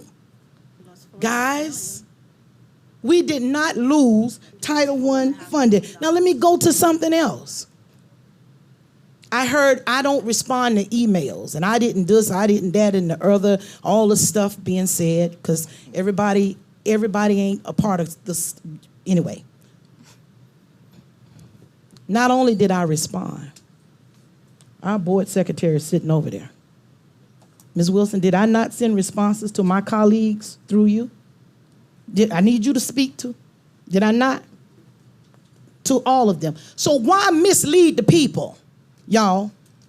Okay. Why, Ms. King, I have the floor. We're in board report, Ms. King. How long? Because it's 10 o'clock. I know. You ready to go home now? This is not a board report. This is about you. No, Ms. King. The community asked me, asked me to speak to P cards and all this other stuff. See, the sad thing is this. You put it out here, you want to dish it, but you don't want to take it when it come back at you. I'll put it in writing. We are here, guys, to educate your children and do right by all of them in every corner of this district. But to sit here and be dishonest to a community, what do you gain from that? What do you gain from that? You do right by the people and you tell them the truth. I might have responded late because I had internet issues, but I responded. And as for this meeting being here tonight, let me go there too. 2 weeks later. Let me go there about this meeting being here tonight. This board mutually agreed, and y'all correct me if I'm wrong, that this meeting was going to be held here at SAB for the remainder of the summer. Did we not say that? Why did we not move this meeting? Ms. King, I have the floor. We have no and I've been very respectful to you, and I ask that you do me the same.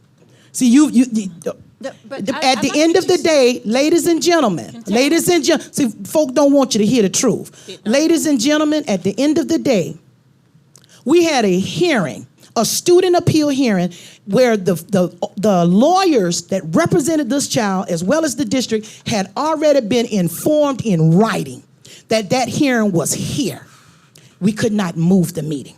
It was not to slight a community. It was because we had already put the wheels into motion, and it was our wonderful executive session that reminded me, Ms. Harris, I know you were trying to move the meeting, but you cannot move the meeting because you've already noticed the attorneys that the meeting is at the district office. As well as at 4 p.m., this board came together. We've been here since 4 o'clock discussing this budget and discussing the security matters of this district. And I'm going to end my report right there. But I just need y'all to know the truth. That, these games, y'all, this stuff got to stop. We got work to do. Kids are dying. Kids are homeless. Kids don't eat if we don't feed them. And we're making this about everything that it should not be.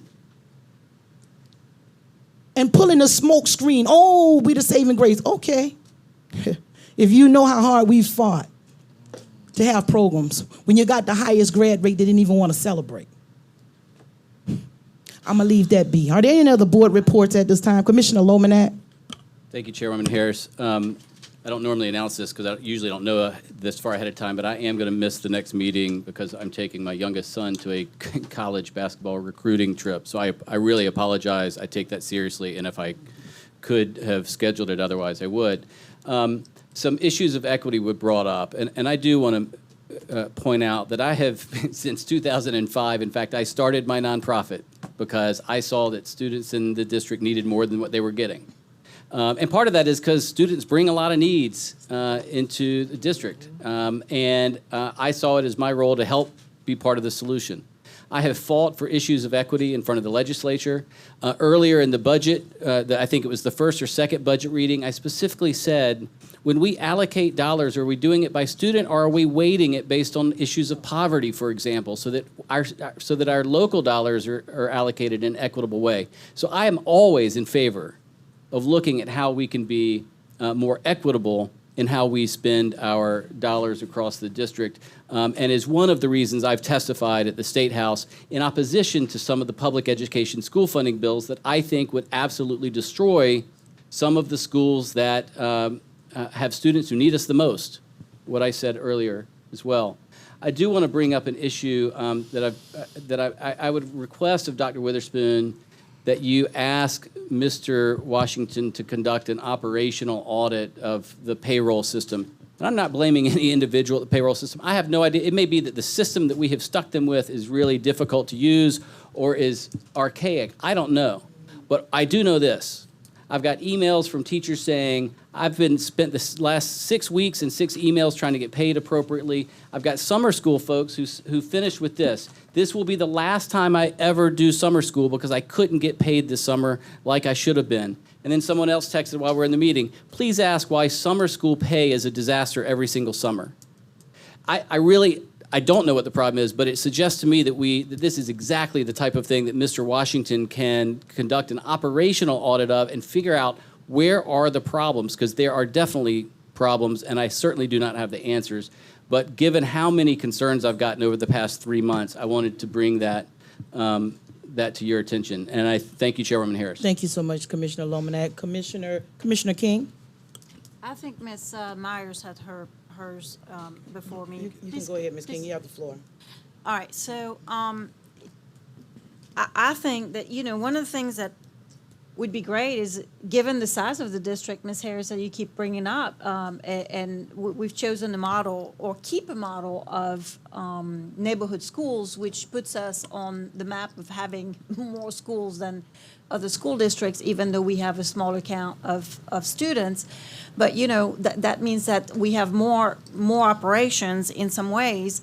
And yes, it's great to have one internal auditor, but I got to tell you, I would love to staff that office to 2 or 3, because there is work to be done for that, to make sure that we are not only in compliance, because that's mostly the job of an internal auditor, and Mr. Washington does a great job, but he's only a one-man operation. And I got to tell you, between student activity and internal operations, et cetera, compliance, legal compliance, et cetera, I would absolutely, in next year's budget, increase his headcount by at least 1 or 2. Which also brings me to another thing that you brought up, Ms. Harris, which is, compliance, et cetera. I would like to remind every single employee of this district, as well as the community at large, that as an educational governmental entity, we have to comply by certain rules. And the board established a compliance and ethics hotline. And I think it's very little known, although it is in the employee handbook. So I'm going to give that information, okay? So In the employee handbook, it says compliance and ethics hotline. Richland One has a compliance and ethics hotline to provide a way for employees to report suspected or actual misconduct or non-compliance confidentially. The district will investigate matters involving fraud, waste, and abuse of district resources or non-compliance with district policies and federal and state laws or regulations. The hotline is open 24 hours per day, and the number is 803-252-9280. Again, that number is 803-252-9280.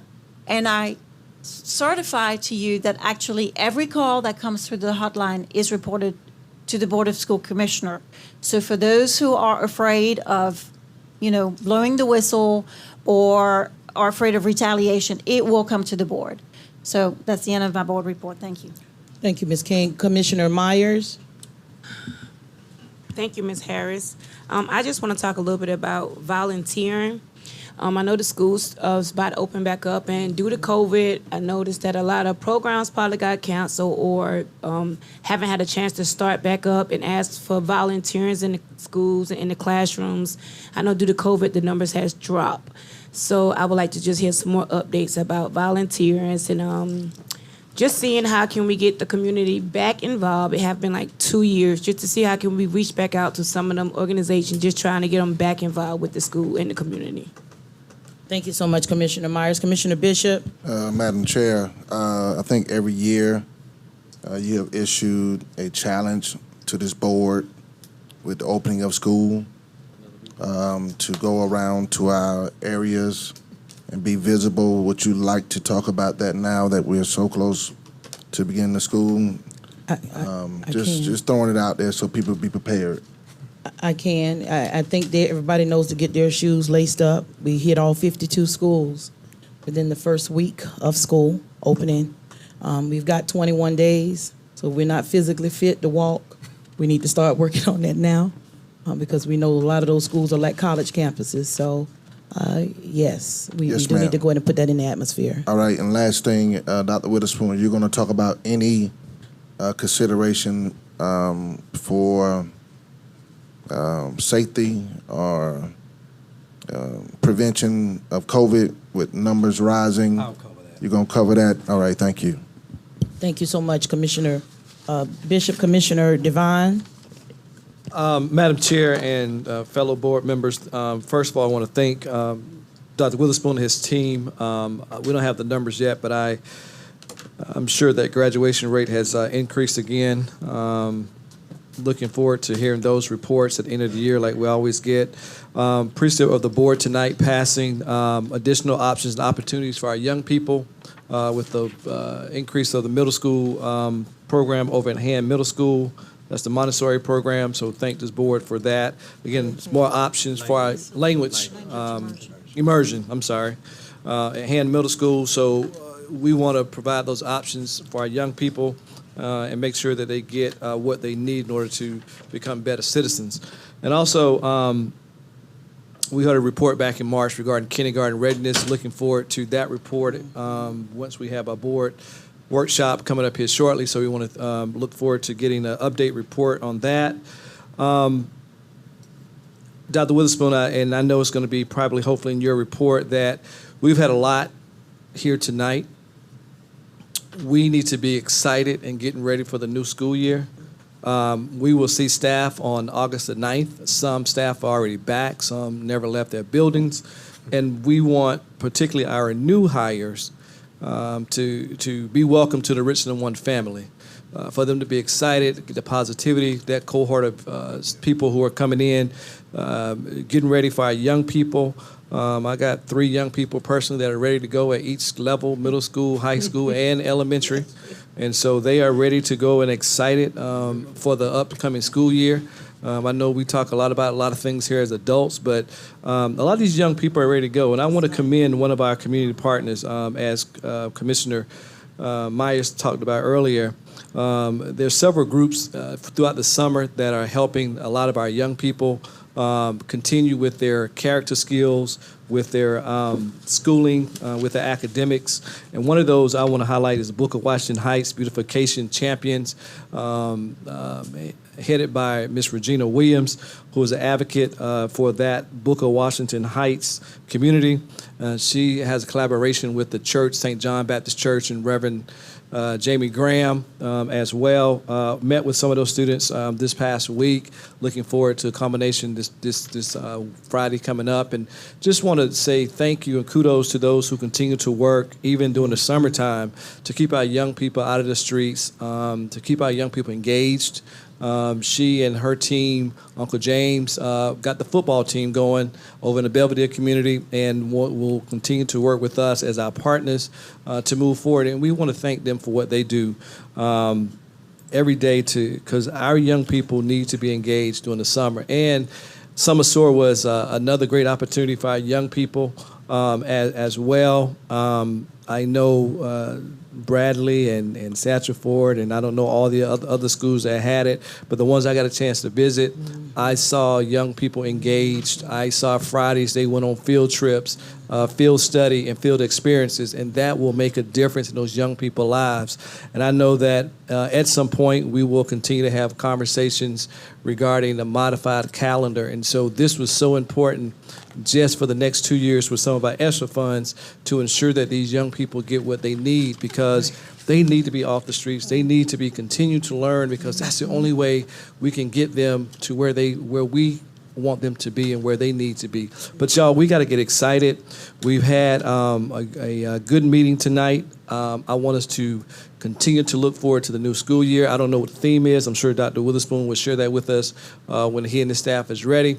But y'all, we got to get ready for this upcoming school year. We had a big meeting tonight, which is fine. That's part of what we do.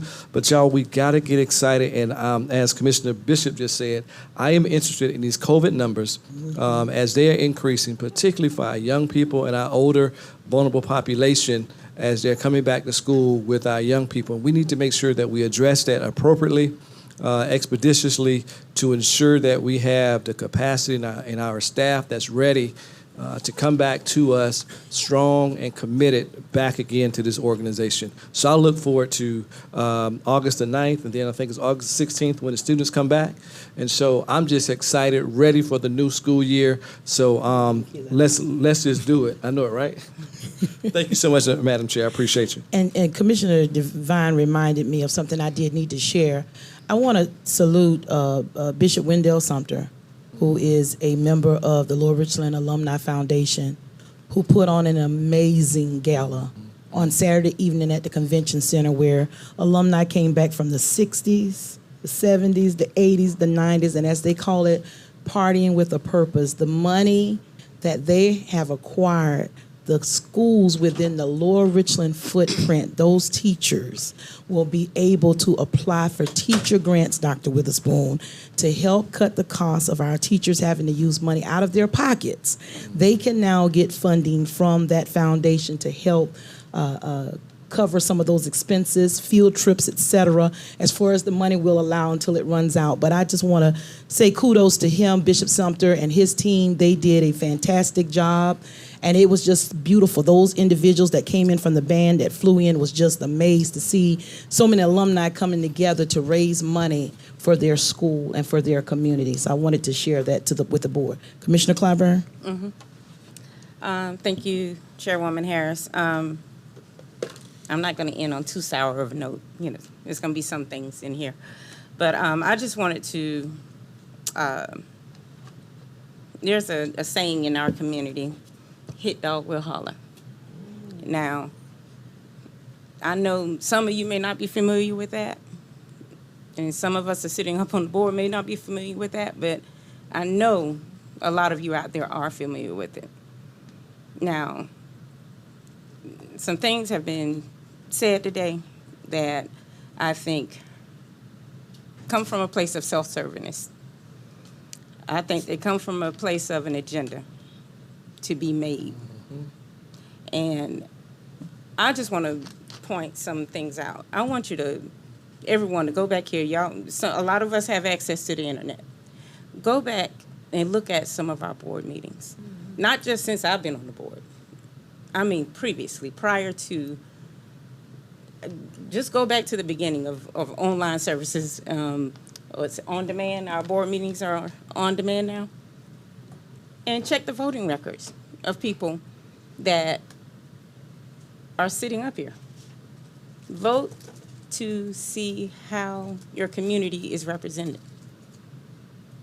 Look at who votes no on monies coming into our communities and what they vote yes on. Be fair across the board. Now, I attended the meeting in LR. I was there, and it was important for me to be there because I wanted to hear and listen. A lot of us came off from fourth vacation. I was on vacation with my family, but I left early because this meeting was scheduled, and I needed to be there. I came in with my children, and I was criticized for coming to the meeting and bringing my children. Now it hurt me. And it actually came from a member of my community, one of my longtime friends. Their family members were there. And they told him that they thought I was being unprofessional because I brought my kids with bags of food. Now, there's something about perceptions and misinterpretations. That is just one example of how things can happen. They happen for various reasons. But I was misrepresented because I was told I was unprofessional because I had to bring my kids to a meeting.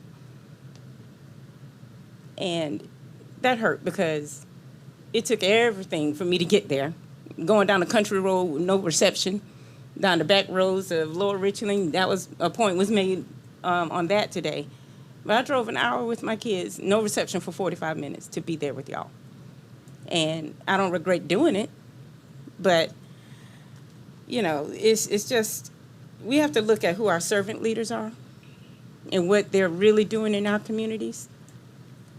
And I just want to, I want to compliment one of our, not compliment. I want to support one of our members sitting up here too. They saw a need in the LR community. $800,000 was fought for and appropriated because you have a servant leader who saw a need to combat violence in the Lower Richland community. So I want to thank, Chairwoman Harris for, being a servant leader and a community leader and seeing that need and getting that done for the Lower Richland community. The last thing I wanted to say, I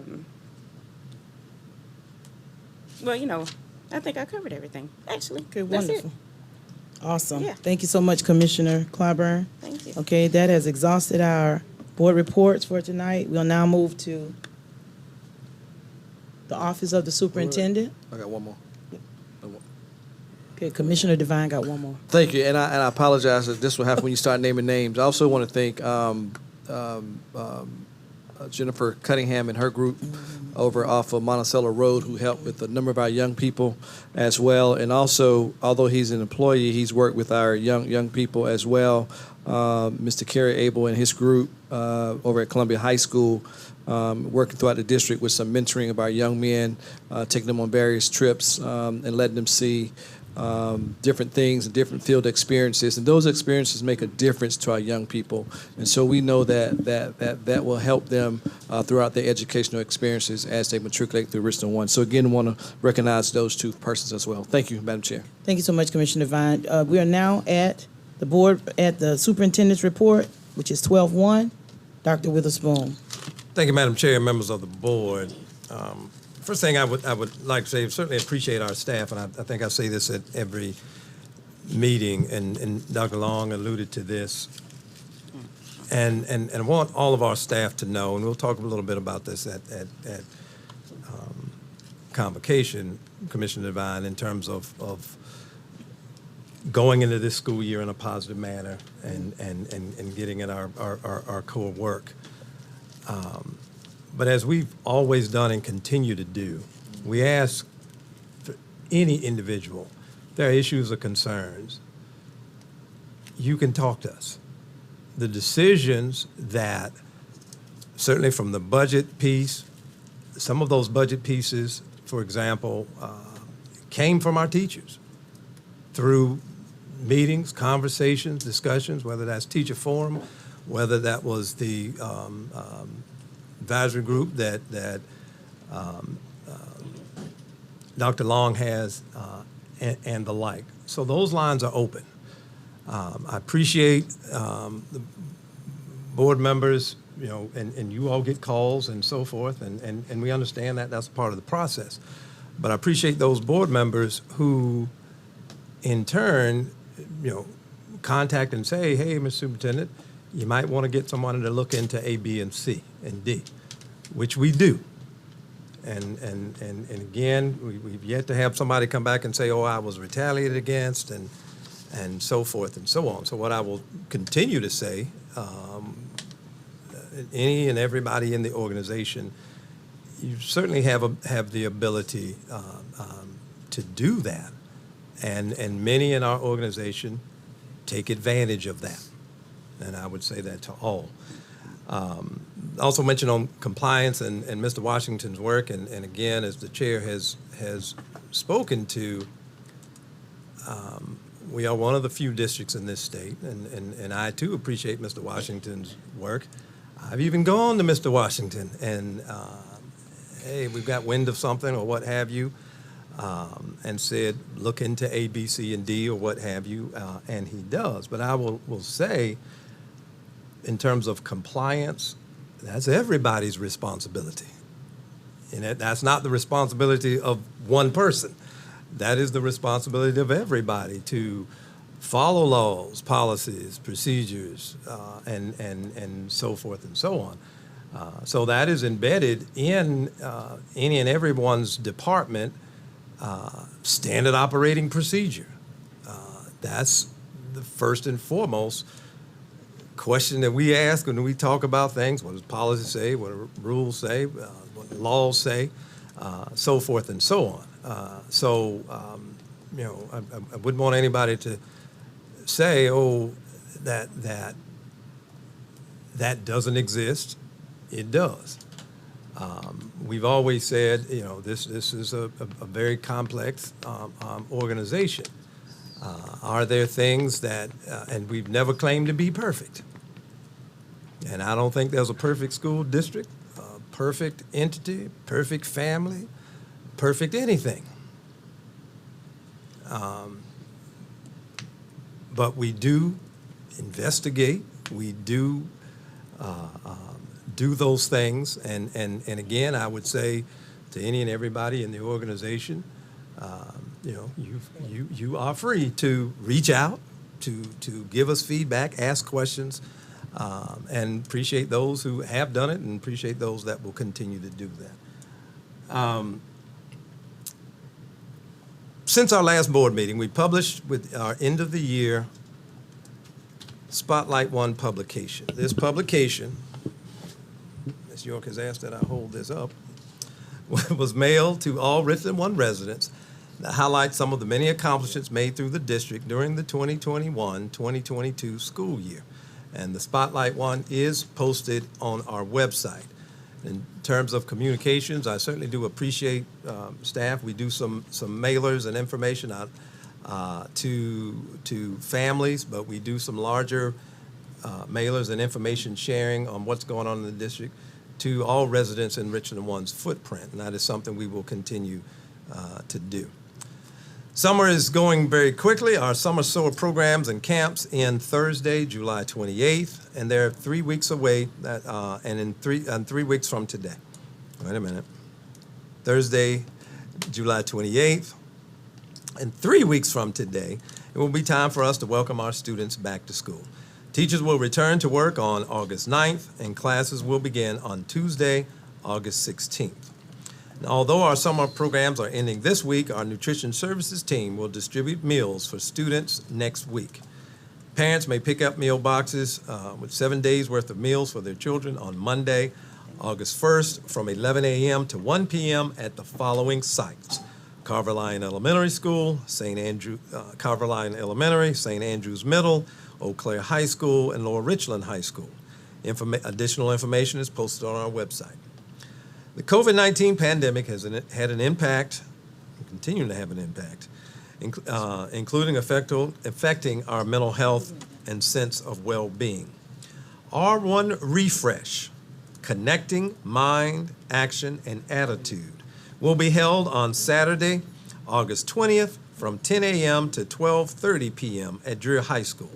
The purpose of this event is to increase mental health awareness and provide Richland One families with self-care and wellness information and strategies.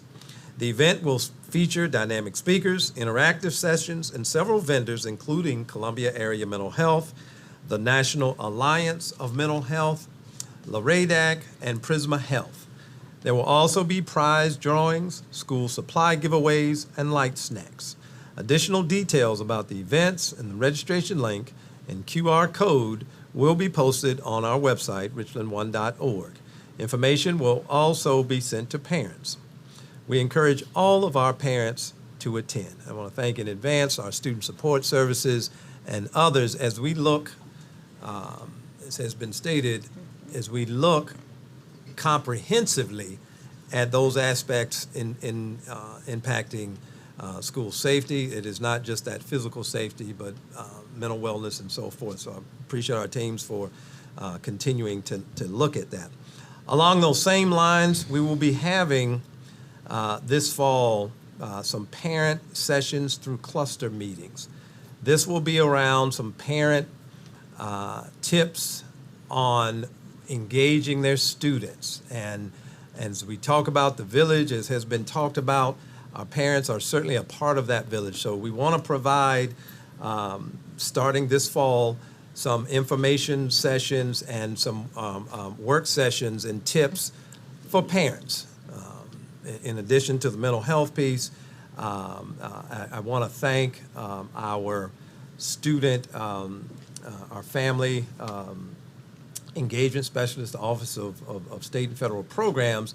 About a week or so after school ended, they had a program for parents, and we've done this the last couple of summers. But we had some great speakers. One of our speakers provided some information for our administrators on yesterday, and then one of the speakers for again at the session a couple of weeks ago, we want to bring back for parents. We had parents in attendance, but we did feel like there's some very good information that needs to be shared with parents across our district to help, again, with that core business of certainly student achievement and how we all work together in that regard. Going back to COVID, Commissioner Bishop, you did mention that. We do have some our COVID protocols in place. Within the next 2 weeks, as we have done as a part of the ESSER funding and some things that we have to outline, Dr. Broussard, Mr. Carlin, and myself have done, I think it's been at least 2, maybe 3, but at least 2 sessions of updates around ESSER, around our ESSER plans, what those look like, student information, what we're doing differently, because of the pandemic, those things that we're putting in place. So we have those things in place. Those things are still on our website. Richland One, Start Strong. We will update that in the near future. But we still have, Commissioner Bishop, we still have mask option. That's there. As we've been out and about in our summer programs and so forth, we have seen that from both students and staff. We will continue to monitor that as we move forward. We do know across the country, as well as in the state of South Carolina, as well as Richland County, with the BA4 variant and the BA5 variant, that those numbers are going up. Fortunately, we've seen from well, not fortunately we've seen, but we have seen some increases of cases And we've had fraction of staff in attendance, but we've seen some of those numbers start to go up. But Richland County has been one of those counties in the state of South Carolina that DHEC has put out that should consider, again, masks inside and sometimes outside. Again, we are mask optional at this point, but as we've done before, Madam Chair, board members, any significant changes or what have you, because that was indeed codified by the board and in policy. We will look at, and then Commissioner Myers, to your point about some of the volunteers and so forth, we are planning on that going into the fall. As you all know, we did halt some of those things over the last couple of years, but that is the plan. We've been working on expanding of mentoring programs across the district, and some of those volunteers, dads on duty, for example, and some of those things that we have been talking about and are working to get those in place. Again, some of the COVID piece notwithstanding. And of course, what's been on the radar now is monkeypox. But we won't get into that this evening. Thank you. And finally, last item that I have this evening, we want to give everyone one more reminder that nominations for the 2022 Richland 1 Hall of Fame induction class are due 5 p.m. by 5 p.m. Friday, August 12th. Nominations must be submitted online. The nomination packet, which includes eligibility criteria and nomination form, is posted on our website. For more information, call the Office of Communications at 231-7504. Madam Chair, this concludes my report. Thank you so much, Dr. Witherspoon, for your report. And just two requests that have been given to me from board members. When is our summer school graduation? Don't know if we have a date. When we get a date on that, we will certainly. If you can give that to us. And secondly, an update on where we are with those students that did not do that EOC testing at Lower Richland. If you can put that in the board report on Friday as well. We will do that. We want to know how many kids we're walking into the school year that needs to still be tested. Absolutely. Okay. Any other questions or comments from any board member? Madam Chair. Commissioner Bishop. Dr. Witherspoon, when you begin to unfold your plan for reopening schools, would it also consider if parents are able to come into the schools, or that's something we'll be holding back on? We'll cascade that information out. What we have already shared with schools that they wanted to do the in-house, parent meetings and all of that. We have said yes to that. I mean, that's moving forward. So again, our goal is to continue to try to get back to some normalcy and so forth. But that has already been communicated with schools. All right, thank you. All right, any other questions or comments?